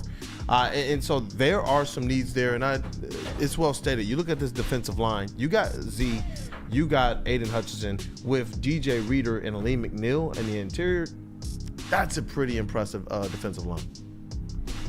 Chase. On principle, I'm just going to go with whatever anyone argues against you says. All right. Well, JB, I guess we can close the poll and announce the winner of round 3. Wait, let me get my vote in. What? Nah, bro. You can't vote. You're not supposed to vote, dog. JB, go ahead, man. All right, I'm closing the poll. It was kind of close, though, on this one. So, WUW Crew and Chat Family won this one 51%. KG, you have 48%. So Damn. It was Let's close. go. It was close. And you know what? I'm seeing a little bit more linebacker love here. I see Sky Dog. I see Lunchbox Hooligan. They're saying that linebackers, but I'm also seeing some love for guard as well, QT. I do wonder, Chat Family, just for you guys as well, what do you believe is the most important need for the Lions to address this offseason? Definitely get Don't that ask for Myles Garrett then, because y'all motherfuckers don't believe that edge rusher is the biggest need on this team. Okay. So don't ask for Myles Garrett. I don't want to hear no more Myles Garrett talk. To be fair for Myles Garrett, I said that was the cherry on top. I said the defensive line is already good. I don't want to hear it, man. I'm being real. I don't want to hear none of that shit no more. We got to get a linebacker. We have to get a linebacker. Nah. All right. This darn game. It's confounded game. Okay, go ahead. Number 4. The Dennis Schroder trade guarantees the Pistons finish as the 6th seed or better. Prove me wrong. Come on. And I know you can't. Now I feel like Kavas here. Go ahead, Mr. Piston man. Try and argue. Not before the press conference. No, I got obligations. I actually think they're going to get there. I like this move a lot, man. For the purpose of winning the game, and not for what I believe, there is an argument to be made. And I think it has everything to do with the Miami Heat and the Orlando Magic. JB, start the poll. I think the Miami Some Heat bullshit. improved greatly by adding an Andrew Wiggins. Jimmy Butler wasn't even playing for them. And now you got Andrew Wiggins, Tyler Hero, and Bam Adebayo as not a big three, but three guys that you can definitely build around along with some veterans. And you also have the Orlando Magic, who now have Franz and Paolo and Suggs all healthy at the same time. I know they've been sputtering as of late, but I expect them to go on a run. The Pistons could very much end up with the 7th seed and still play well. So nobody believes they'll make it into the playoffs outright. You know what? What Flannel was saying is something that it very well can happen. And I contemplate, like, do I really believe that would happen? No, but for the sake of the point, that is something that could happen. When you look at, like you said, the very well point that the Heat have still been decent, though I believe the Pistons have been better. They got an all-star in Tyler Hero, another adding more championship pedigree in an Andrew Wiggins. That, to me, is something that shouldn't be understated. And I believe that that's going to actually help them out both defensively and offensively. And when you look at the Orlando Magic, I believe that as currently constructed, they are slightly better than the Pistons. But it's about if they catch that rhythm. If they catch that rhythm down the stretch, they could be a team that definitely, holds them out. All right. Well, I guess we can close the poll and announce the winner of round 4. I don't know if we can right now because it's tied 50-50. Oh, shit. All right. Someone else needs to make a case. When the poll shifts, that's when you close it. Boom. Just shifted. KG, you probably should have waited a little bit longer for that one because you lost that poll. 53% for the WUW Crew. That is And it was going back and forth? It was going back and forth. KG, actually, it's 52%. KG, you got 47%. So that is it was going back and forth. Right but now. That WUW is Crew insane. takes that one. So don't nobody believe in the Pistons either. Okay, got it. No Miles Garrett, no Pistons believe. Got it. DNCNT does say this. The ceiling for this team is 4th seed. 7th seed or better is the expectation. 10th seed is the floor. Y'all think they a play-in team? That's fine. Just say what you really feel, bro. That's all I want. But you guys are up 3-1 on me. Got to be real about it. Let's see. Oh, I'm gonna try and work something to my advantage right here. The Red Wings are good enough to win a playoff series this season. Prove me wrong.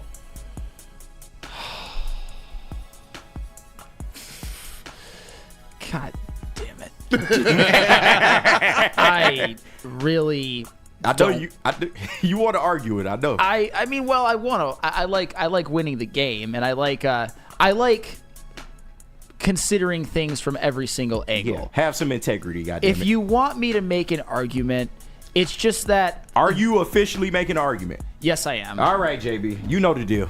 The East is an absolute gauntlet. It's such a gauntlet that right now, if they even slip up and lose 1 or 2 in a row, they might even be out of the playoffs. There's just too many good teams in the East to guarantee a playoff series win. Go ahead, Chase. They had more wins last year than the team who got in the playoffs ahead of them, because this NHL rewards losing in overtime. So we could have more wins, but depending on how the season standings go with our losses and our overtime losses. We just saw it. Yeah, just last year, we literally had more wins than the Washington Capitals, who got bounced in 4 games in the first round of the NHL playoffs, but we should have been in. So the NHL, Chase GPT. The NHL is a horrible playoff format. We're talking about the Panthers, the Leafs, the Capitals, the Hurricanes, the Devils, who are all better than the Red Wings, by the way. You can make an argument for Ottawa, Tampa Bay as well. It's just, I love the Red Wings and what they're doing. Boy, do I love it. I've been flat out giddy. But a playoff series win is going to be difficult. Yeah, the only way they don't win is if they don't get in. That's how I'm putting the caveat on there. It's like they're not going to win the series because they're not going to get in if they don't make it. And I definitely expect them to, but for the purposes of this game, that's fine. Y'all all being exposed as hypocrites, so it is what it is. Dude, you're the one who said the thoughts and opinions of this game do not express and no Miles Garrett. You're trying to get people caught up saying we don't believe in these teams. I'm just going by what the game is telling me. That's all I'm saying.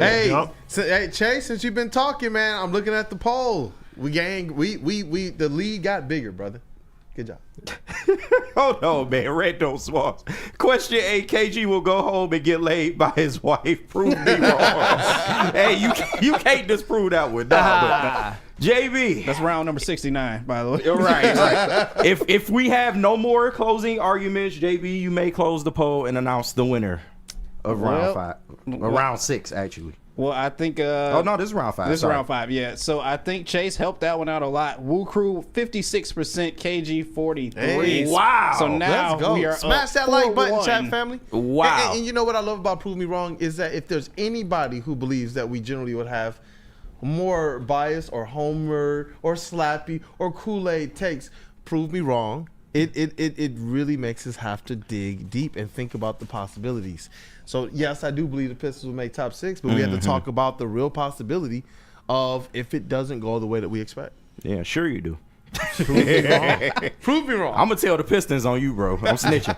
All right. So y'all have officially won the game, but I do have 2 more here that I would like to just play for the hell of it, Please. if that's okay. Love to. All right. Let me get some music going.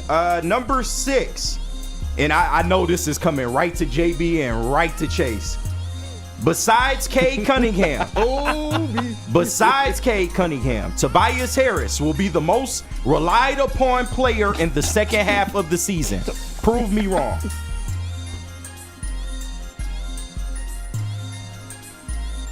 You said Tobias Harris will be the most relied upon player? Besides Cade Cunningham, Tobias Harris will be the most relied upon player in the second half of the season. Prove me wrong. I think it's going to be more or less a collection of Malik Beasley, Dennis Schroder, Isaiah Stewart. What Isaiah Stewart is doing on defense right now, being one of the best at protecting the rim, being one of the best in the paint, and just being this bully that just continues to inflict his will. And we even see it now rubbing off on players like Jalen Duren. I think that there's a lot of other players who are going to be relied on to be more. We needed to see the step forward from Jalen Duren and Tobias Harris for the Pistons to keep winning. But guess what? Early on, when Jaden Ivey went down, the Pistons were winning. And who took the step? Jalen Duren did. Tobias didn't necessarily get going. He's had better games as of late. But when I look at a guy like a Jalen Duren, because I said some other names, so I think it could be a collection of. When I do look at a guy like a Jalen Duren, is where I believe that's who needs to be and should be that second most relied upon player on both ends of the court, defensively and offensively.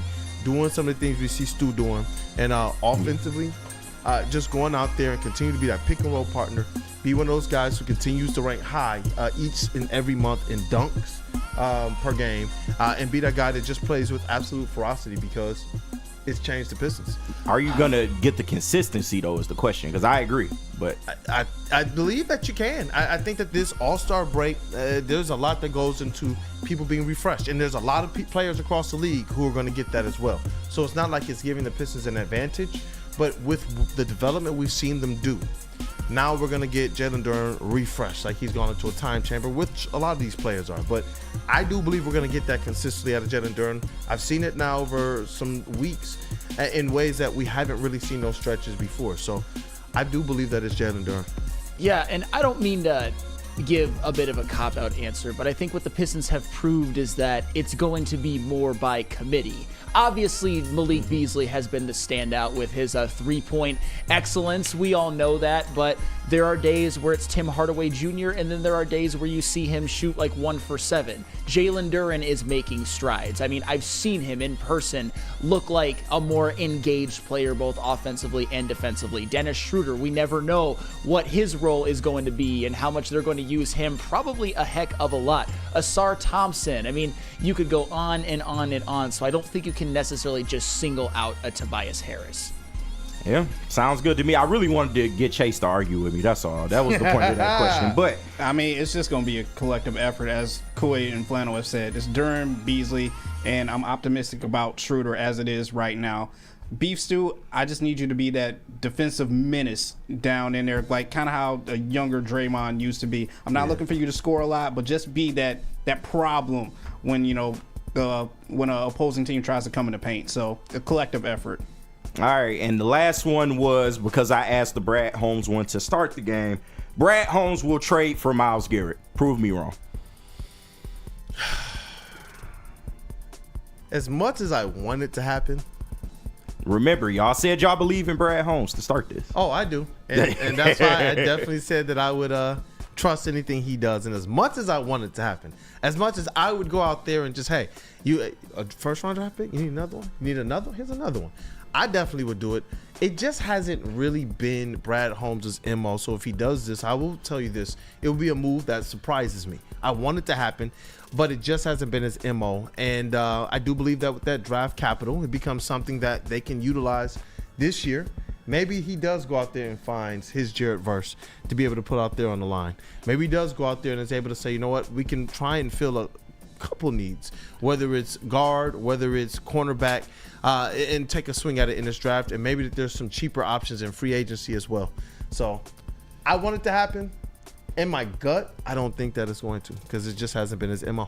Kool-Aid, I'm glad that you made an argument, because on this one, mostly because we already won, I'm not gonna put anything out there. Go get Myles Garrett, Brad Holmes.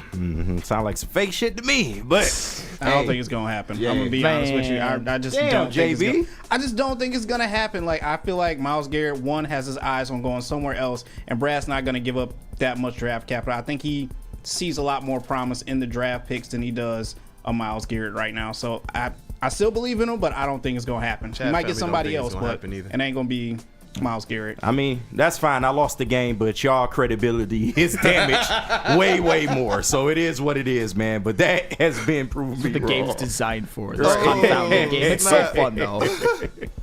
JB Smooth, where do we have to go right now, man? KG, great job, too. Yeah, appreciate Dr. that. Pierce. I'm going to double up here. Yeah, want to do Dr. Pierce and Sabbath? And Sabbath, yep. And let's then get down to Detroit. Attention sports fans, don't miss out on expert sports injury insights with Dr. Jeff Pierce from Michigan Sports and Spine. You can join Dr. Pierce every Tuesday on Big D Energy, every Thursday on Ermanni and Edwards, where he's offering you top-notch injury advice. You guys got to trust the guy that D-Mac trusts. Why? Because Dr. Jeff Pierce is here to keep you in the game, performing at your best. For more information, visit MichiganSportsandSpine.com or call 248-426-9944. And fuel your Detroit sports fandom and at your fandom of Woodward Sports and become a subscriber of Sabbath Coffee Roasters. Whether you're getting up for a big game or saving a quiet morning or kicking things off with the WUW Crew, Sabbath Coffee Roasters has you covered with fresh, locally roasted specialty coffee delivered right to your door. Head to www.sabbathcoffeeroasters.com. Choose your favorite roast. Use code Woodward to get 25% off your first subscription order. Awaken and wine. Support local and enjoy game day right with Sabbath Coffee Roasters. Feldman Chevrolet, Michigan's #1 Chevy dealer, is kicking off the game with the best prices on all cars, trucks, and SUVs, like this 2024 Silverado for just $296 a month, or this 2025 Equinox for as low as $371 a month. Our locations in Novi, Highland, New Hudson, Livonia, and Lansing means we have the perfect Chevy right in your backyard. Get the home team advantage every day at Feldman Chevrolet, Michigan's #1 Chevy dealer.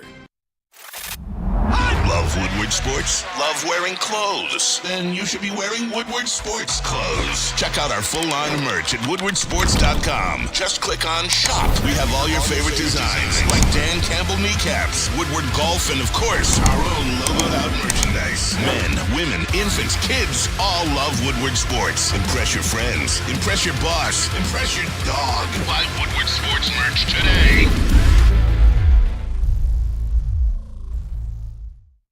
Walk into any Lady Jane's Haircuts for Men today. Open 7 days a week. Sit back, relax, and enjoy precision haircut, scalp massage, hot leather neck shave, and hot towel treatment from one of our talented stylists. Step up your game this season and take advantage of our $20 haircut special.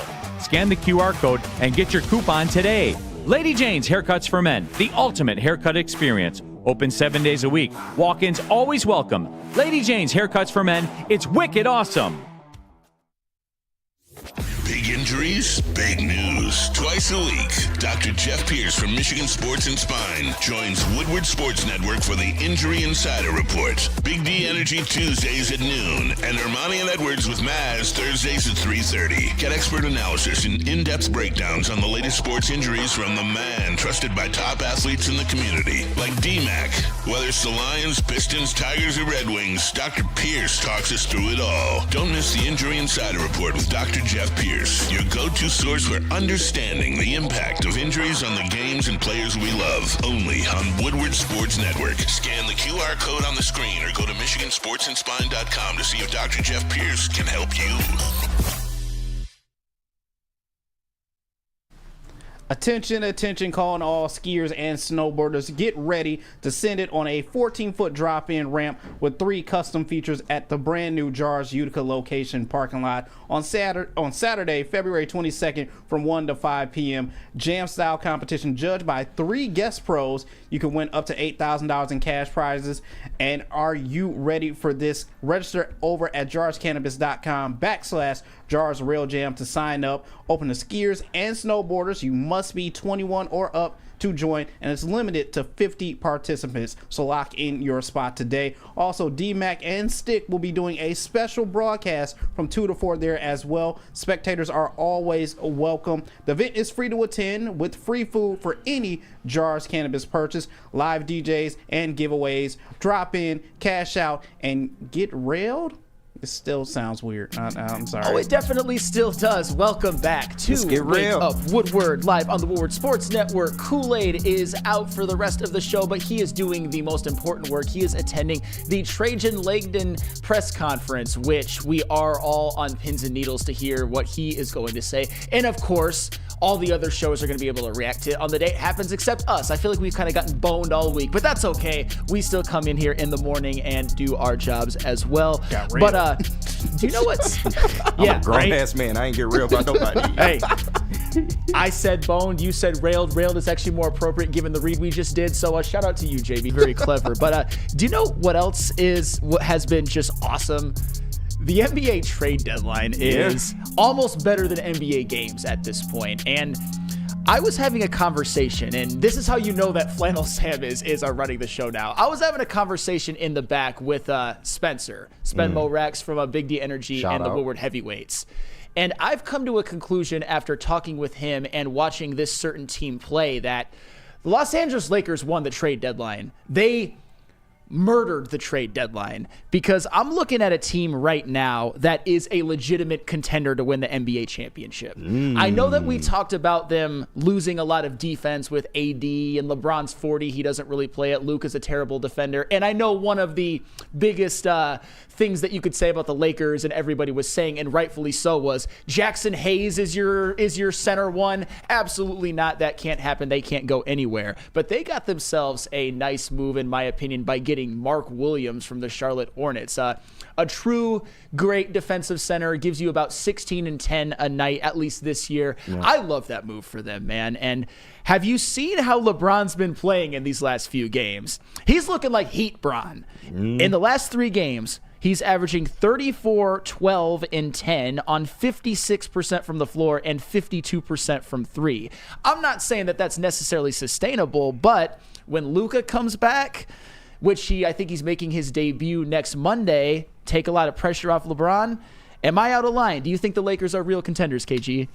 They could be. I really want to see how Mark Williams is going to work in this system, playing with LeBron and Luka. But I mean, on paper, defensively, you don't think they can make it with just that. But Luka and LeBron are so prolific, and even LeBron in his old age, man, able to do everything on the floor.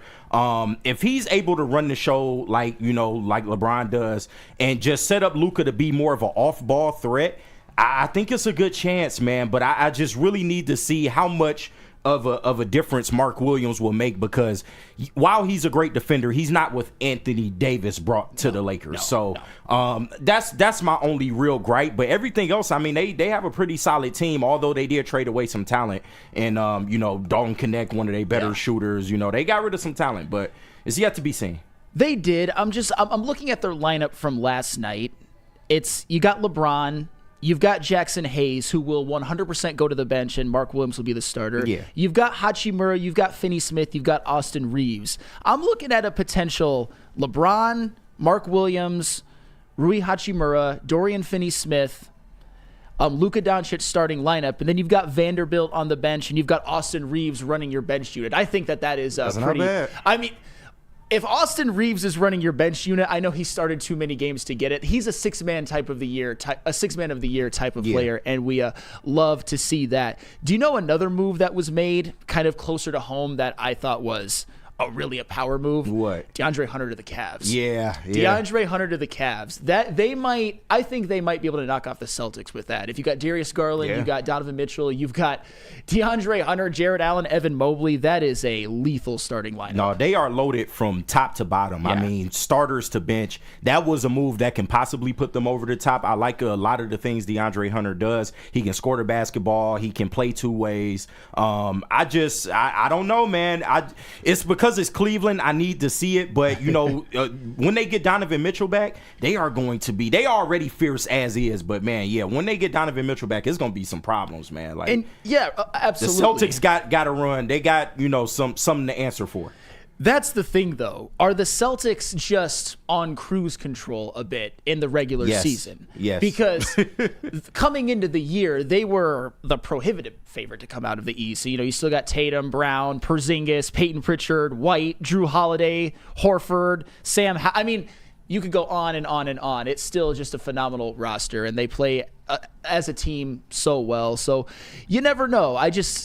I love talking about the Pistons trade deadline, but it's just such a great time because the NBA trade deadline was just wild. And go ahead. No, I was about to say, did Kenny Atkinson really just make the difference with them? I don't understand, because to me, this is kind of like JB kind of built this team and he's taking the reins and running a little bit. So are you saying that Atkinson is Gruden and Bickerstaff was Dungy? I mean, a little bit. I was going to say Mark Jackson and Steve Kerr.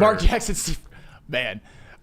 We've seen Kenny Atkinson have success, but I mean, they are very, very good. I don't know. It kind of seemed like JB did build that team, and he's just kind of running with the fruits of that labor. Well, I know that Chuck Brewer has said it in the chat before a couple of days ago, but I think he's right. The test will be in the playoffs because we know that JB Bickerstaff was able to get this team playing at a high level in the regular season, but at the same time, to your point, not this well, not number one seed well, and Kenny Atkinson has seemed to be pushing the right buttons, along with them just being a really talented team in general.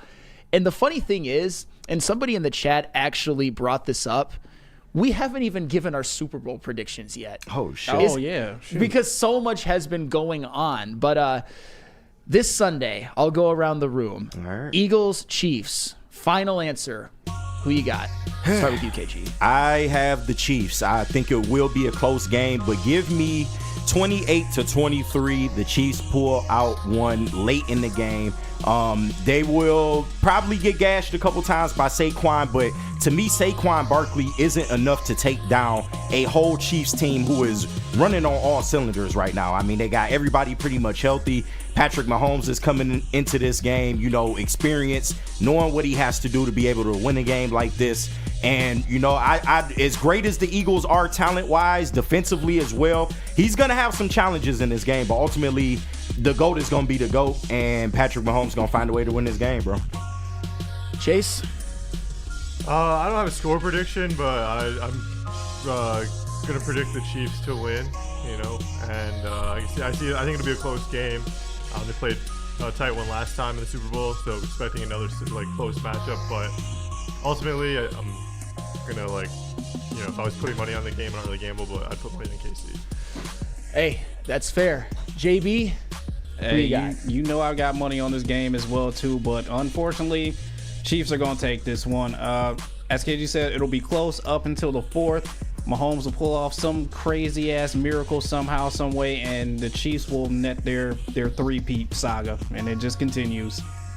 I'm actually going to go with the Chiefs as well, to the shock of absolutely no one. Don't say one. actually. We knew you was picking the Chiefs. I know, right? Why did I say actually? Yes, I am picking the Kansas City Chiefs. But I will say this, and I mentioned as such yesterday during me and Kool-Aid's Fox 2 segment, which you should be seeing soon. The Eagles do have the better roster top to bottom. I could see a world where the Eagles actually just kind of come out and play the best game they have all year and really take it to the Chiefs. But I don't think that's ultimately what's going to happen. I think the Chiefs are going to win. I think when you've got Mahomes, you got Kelsey, you got Chris Jones, you got Andy Reid and Spags, you just can't go against that kind of Super Bowl pedigree and a playoff pedigree and just greatness all around. GOATs all around with that group of players and coaches. But also, I think the biggest X factor in this game is I think the Chiefs have a decided and obviously a head coaching advantage, but a coaching advantage just in general. I think that there's going to be a moment, because I think it's going to be a close game, where maybe the Chiefs have to run out the clock, and Andy Reid is going to cook up the play that he's been saving all season. Or maybe they need a big defensive stop, and kind of like they did last week against Buffalo, Spagnuolo pulls out his last stop and makes the stop that's needed. They've got better coaching firepower than the Eagles do. I know the Eagles have better coordinators than they did last year, but the Andy Reid, Nick Sirianni is what factor is ultimately going to be what makes the difference. And who do you trust more in big spots than the combo that I just mentioned of like Reid, Spags, Mahomes, Kelsey, Jones? They've made more big plays than we can even fathom. So give me the Chiefs in a tight game. I'll go 30-27. Okay. I see a lot of people in the chat saying the Meteor will win this game. I see that. 0-100. Does Travis Kelce propose to Taylor Swift after the win? win? Maybe. Oh, that my would be just so nauseatingly right? Fucking disgusting. He man. does. I'm betting on it too. I could see it. How long would that be for the relationship? Like about a year and a half? Yeah, roughly? you're right. Like, It ain't gonna be long. Kind of a quick. No, I mean like how long have they been together publicly? It's only since like this last season. Yeah, about a year or some change. I'd say. I don't know. They might give a little bit more runway on the relationship before they take it to that level. Who knows? I mean, they should. I can imagine they don't spend a lot of time together with Taylor Swift on her Eras tour the whole damn time. I mean, Guys, it's a fake relationship. The NFL doctored this relationship to pull more ratings in. Are you serious or are you making fun of Anson? No, I'm serious. Okay. I don't believe you believe in this relationship. I don't know. Okay, let me just be honest. She doesn't seem like Travis Kelce's type. Thank you. They just don't mesh. Like all that shit seems fake. Even they interactions on the field and shit together, it just don't seem right to me. And we all know Taylor Swift is one of them women that, likes to use men to further her music. So I'm just saying, I don't think it's real, but if they do the little proposal stunt on the field, I don't expect it to last. So wait, long. what's wrong with that? They're using each other. She's using him for her music career. He's using her for another Super Bowl. I get he can win the Super Bowl without her. I mean, NFL views using her for her body? differently. Like, I don't know besides that. And I don't even know if they did that, to be honest. So, they're two very successful individuals who are choosing to spend their life together, at least currently. We should just respect that. That don't do no PDA, that maybe have not even done the how nasty. often are you and your girl out there in public just getting it on? You'd be surprised. You'd be surprised. Oh, you some freaks over there. Yeah, a little bit. But to KG's point and to answer Chase's question, in my case, more than Taylor Swift and Travis Kelce. No, that's a fact. I will say that. That's a fact. The fact we even talk about this shit right now just lets you know this is a lackluster Super Bowl. Yes, the matchup on the field will be good, but who the fuck wants to talk? It should be the Lions, goddammit. Why ain't the Lions in the Super Bowl? It should, but God damn. as we all know, unfortunately, they didn't earn it. But do you know what is always earned? The attaboys JB gets from What's Trending. But first, I have to tell you about Mark White and Soroki's. Tell 'em. Dreaming of a new home but feeling the financial pinch? Mark White and Associates, your trusted real estate experts, are here to help. Mark White and his team will pay up to $5,000 of your closing costs. That's right, I said $5,000. Call Mark White and Associates today at 248-290-8242 or visit them at markwhitesales.com. Again, call Mark White today at 248-290-8242 to make your dreams come true. And Soroki's Crispy Chicken and Pizza has a limited time offer continuing throughout the football season.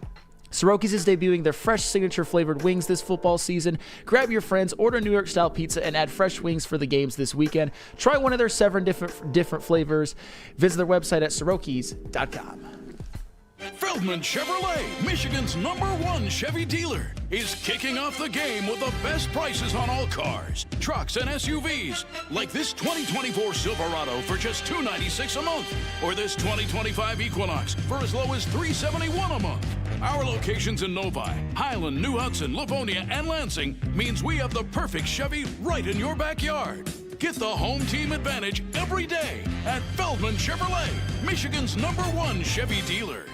Head to WoodwardSports.com and click on Shop. Get the latest in Detroit sports apparel and exclusive Woodward sports gear. WoodwardSports.com can get the whole team outfitted. Love the Pistons, Red Wings, and Tigers? We got something for you, too. Shop online at WoodwardSports.com.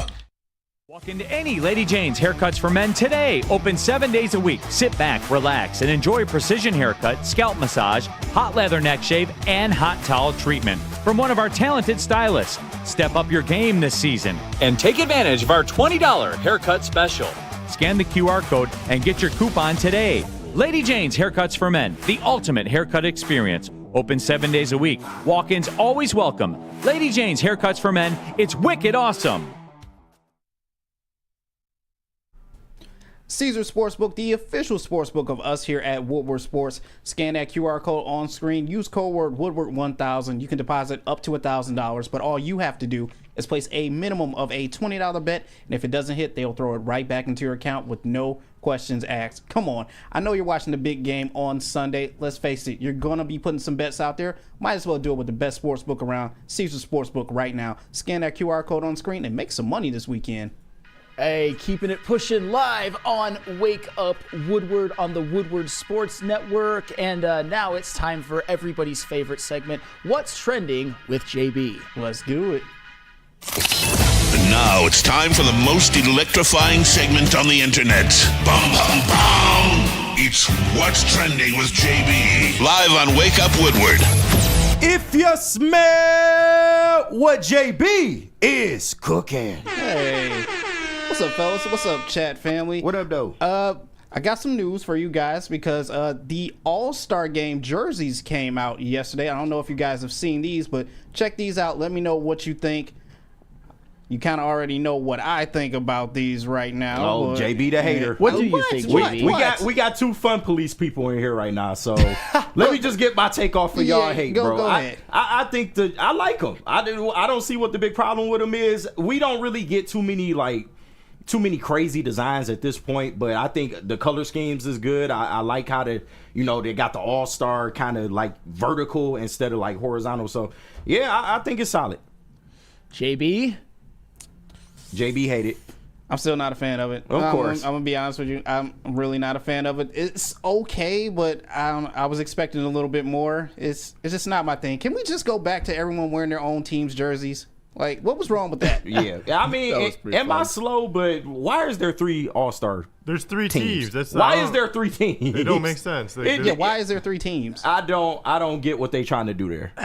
That's the stupid part about it. Is the 3 teams. Like you either make it 4 or 2. Like you don't make it. There's not 3 hoops. Yeah, they're not playing 21 on the court. So are 2 teams gonna play and then the next team plays after that? Like I don't get what they're trying to do there. I don't know. When they implemented the whole like no clock, just play to this certain points scored total thing. Like I don't know. The NBA All-Star is weak as trash. Yeah, listen, I don't blame Adam Silver for trying to experiment with the game. I actually commend him for that, but because more leagues need to at least try things, but he has fucked up NBA All-Star Weekend. Like it has not been the same ever since he took office. It's not something anybody's excited about anymore. Yeah. I think Chase put it about as perfectly as you can. As far as the jerseys go, I like the simplicity. I really like the light blue one. I think they kind of remind me of older school jerseys, and you know how I can be old man flannel sometimes, so I like them. Oh, look at that. Look at that. But does anybody even know who's in the dunk contest? I would normally know that like a month out, but the only person I know for sure is Matas Buzelis. Oh, geez. My best friend from back home's a Bulls fan, so yeah. Oh, well, shout out to him, but not looking forward to it, man. Yeah, I think they're slowly like giving you the lineups every single week or something like that. So it's a slow roll until they like officially nail down everyone as well too. It's about to be all G League players in the dunk contest. Jeez. I think Stephon Castle is a fellow rookie who's participating. Okay. 4th overall pick. He's actually playing well. So. Yeah. All right.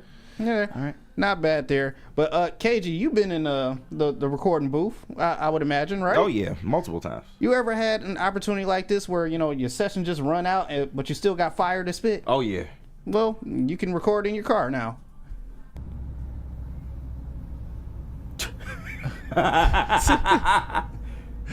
Oh shit! Oh my goodness! Just make sure you keep your eyes on the road. That's all. Is this don't look like one of them autonomous cars though? So that's how I'm kind of wondering, like, how the fuck is he driving and recording at the same time? Like, I mean, I guess we've all done some of our best work in car karaoke, right? And you just want to bring it I guess he has no hands on the wheel right now. No, he is so in the zone that he has no hands on the wheel. That's not good. Yeah, not at all. I see a potential accident in his future, maybe rear-ending somebody if he's not paying attention. So that's not good. And you look like Lil Pump, who is trash. So I mean, you probably is trash. Yeah, But I mean his window's foggy. It could be some heat in there. Yeah, it could be. It could be a little heat in there. I think that's just a light for effect. Yeah, I guess. Hot ass breath. If anything. But I've unlocked a new level of laziness, which could be convenient for all those who have pets out there and it's just too cold to go outside to walk your dog. Didn't I ask you to take him for a walk? Yeah, I took him for a walk. You don't see how cold Right. The dog is it walking. works. outside. He doesn't want to go outside because it's cold. He doesn't want to go outside. This is actually genius.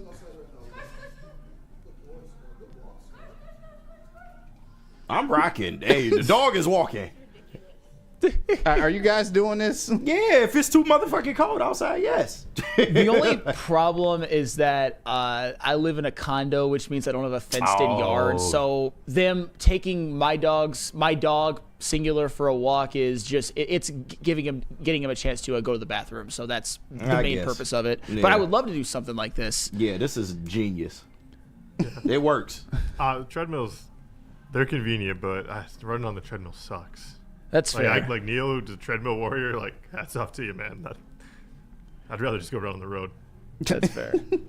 That's fair. Well, Chase would rather work out on the road. And finally, I will end what's trending with this because last night we had the NFL honors, but I think there were some overlooked awards that you guys are forgetting about. So let me know what you think.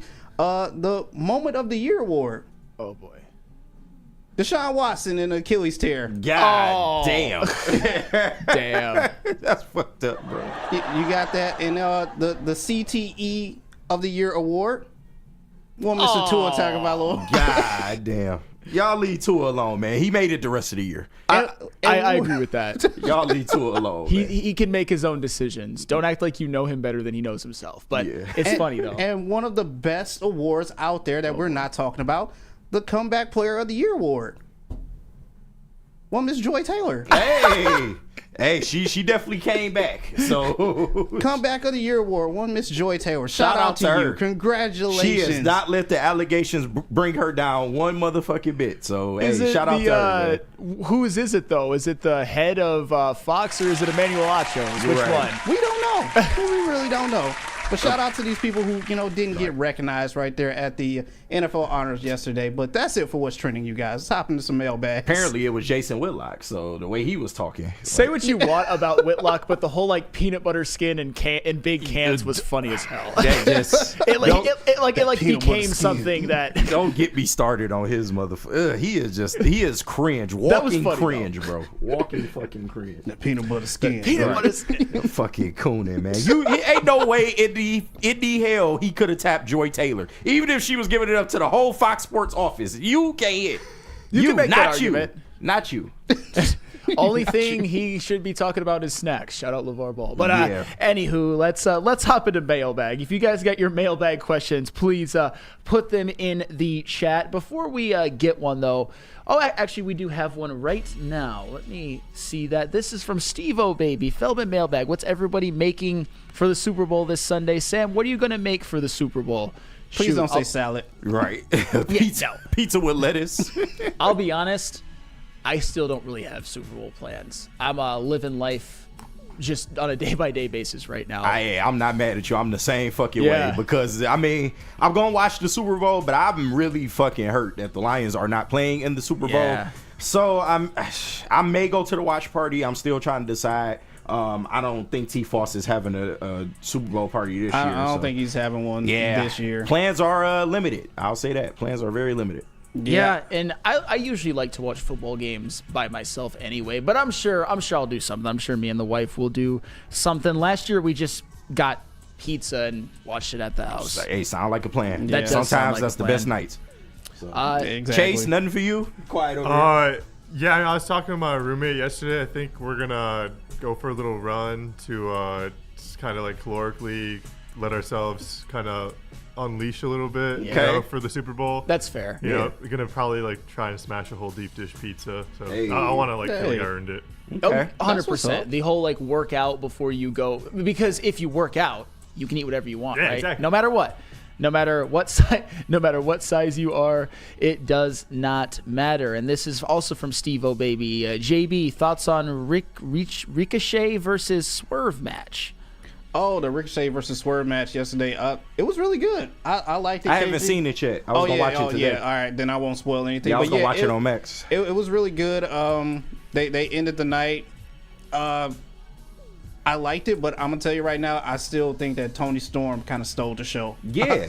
I'm sorry. The whole performance of her coming out as Mariah May just saw- killed it for me. But shout out to Ricochet and Swerve for putting on an awesome matchup. I expect the rivalry to keep going on, though. Yeah, I saw some of the shorts on YouTube with the Toni Storm thing. She is as one caked up woman right there. I've seen them shorts, if you know what I'm saying. Yeah, but no, I'm definitely looking forward to Toni Storm versus Mariah May at Grand Slam. But Toni Storm is the biggest draw in AEW right now. Absolutely. I mean, and I love Swerve. I love some of the elements of AEW right now. But if you're talking like just star power, Toni Storm, like she is carrying not only the women's division, like Yes. she is one of the bigger storylines on the show, period. So Yeah, hands down. yeah. Hey, Shad216, Feldman Mailbag. Sam, have you ever eaten a garden pizza? It's basically a salad with ranch, ham, and bacon on pizza, and it's served cold. I have not. Shit Is that a sound real horrible. I actually prefer just regular pizza and maybe sprinkle in a little shredded lettuce. That's That is what I some that's what I wild do if shit. anything. That's a real thing? Have you ever had a BLT pizza, Sam?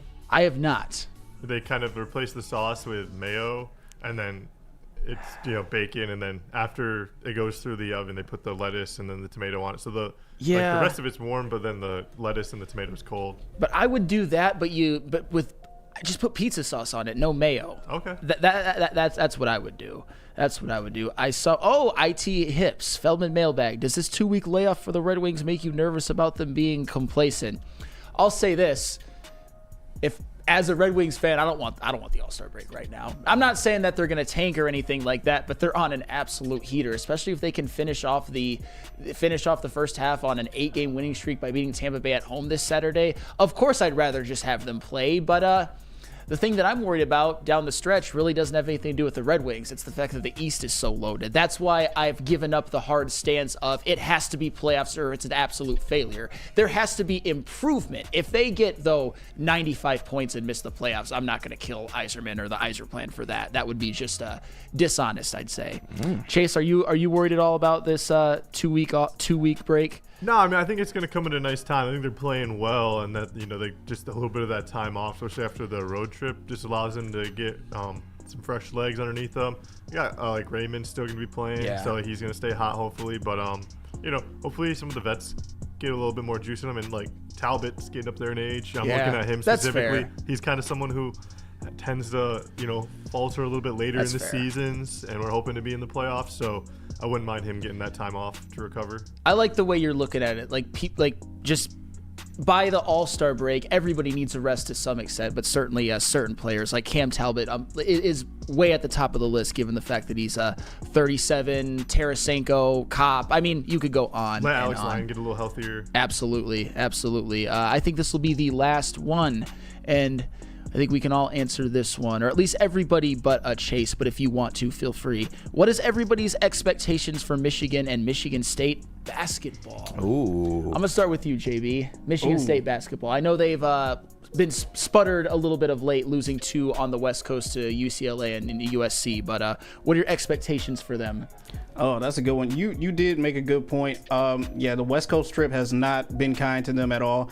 I don't know if it's just the guys just lacking a little bit. They're feeling themselves just a little bit too much as they see that they were, top competition in the Big Ten. But I still think Tom Izzo has enough to sit here and kind of home his guys back in and at least make a Final Four run. I'm hoping. Fingers crossed, man. This is tough for me when it comes to Michigan basketball because I genuinely believe and you might construe this as being a slappy, that the team's ceiling with the talent that they've gotten in, especially through the transfer portal, and the way that they play is national champions. Ooh. But they could also get bounced in the first round if they play another sloppy game. And even when they play good games, there are stretches of them playing sloppy. So they're a very high ceiling, low floor team, and it kind of scares me. But ultimately, I think they will win a couple games in the tournament. Yeah, they got some things to clean up, but overall, you just like how this offense looks with Vlad Golden and Danny Wolf. When those two are playing their best game, Michigan is very, very hard to beat. Unstoppable. Yeah, there's 2 7-footers. One of them can run the freaking offense. They could play crazy. A 2-man game. They run a 2-man 7-foot pick and roll. Like it's nasty. But my ceiling for them is probably Sweet 16. Now I do agree that they have the talent on this team to maybe even get to a national championship. I won't say that they'll win it, but just overall, I feel like if they're able to advance past the first couple rounds of the tournament, I'm satisfied as a fan. And then going forward, now I expect Final Fours. Now I expect the championship. From where we were, absolutely. Chase, but I'll take a Sweet 16. I think Final Four, and I don't call I feel like bad calling it a ceiling, but I just feel like for any team, that's kind of like, you just got to get to that Final Four, and then what happens in the last 2 games. But I mean, if we were making a bracket right now, I'd probably have them pencil in all the way to win their region. Dusty May is a good coach, and the guys talking about like his previous success in the tournament when he made the Final Four run with Florida Atlantic. They were able to win close games and fight back, from some small deficits late in the second half to stay competitive. So I think that tenaciousness and his coaching ability is going to be enough to help propel them, along with, like you guys talk about, the 2 7-footers. Yeah, I mean, one thing that makes me excited about Michigan in the tournament, and I feel like this could be a topic by itself later on, is Danny Wolf has. I see a little bit of Mo Wagner in him. I know that they're different-ish players, but we saw what Mo Wagner was able to do, how much he improved over his time at Michigan, how much he was a tournament demon in 2018. And Danny Wolf, I actually think, is a more skilled player than Mo Wagner. I think he plays his way into the first round. So having that guy is the real X factor. He's the type of player that most teams just can't account for. It's just, do they play their game, or do they play sloppy, or do they play down to competition? I think that's going to be the biggest question when it comes to Michigan. But what there's never a question about is this WUW Crew and our ability to put on a show. And I think this was a fun one. There's been a lot going on this week. I'm really excited that even in the offseason, even with the Lions, their loss in the playoffs, that there's still so much to talk about. We don't have the dead period. Hopefully we never have the dead period, because the Tigers play well. But this is what happens when all your teams are technically good. Absolutely. We can talk about damn near all of them every single day. So for myself, Flannel Sam, for KG, for Chase, for JB, this has been Wake Up Woodward. We will see you on Monday. Have yourselves a great weekend. Well, see you later.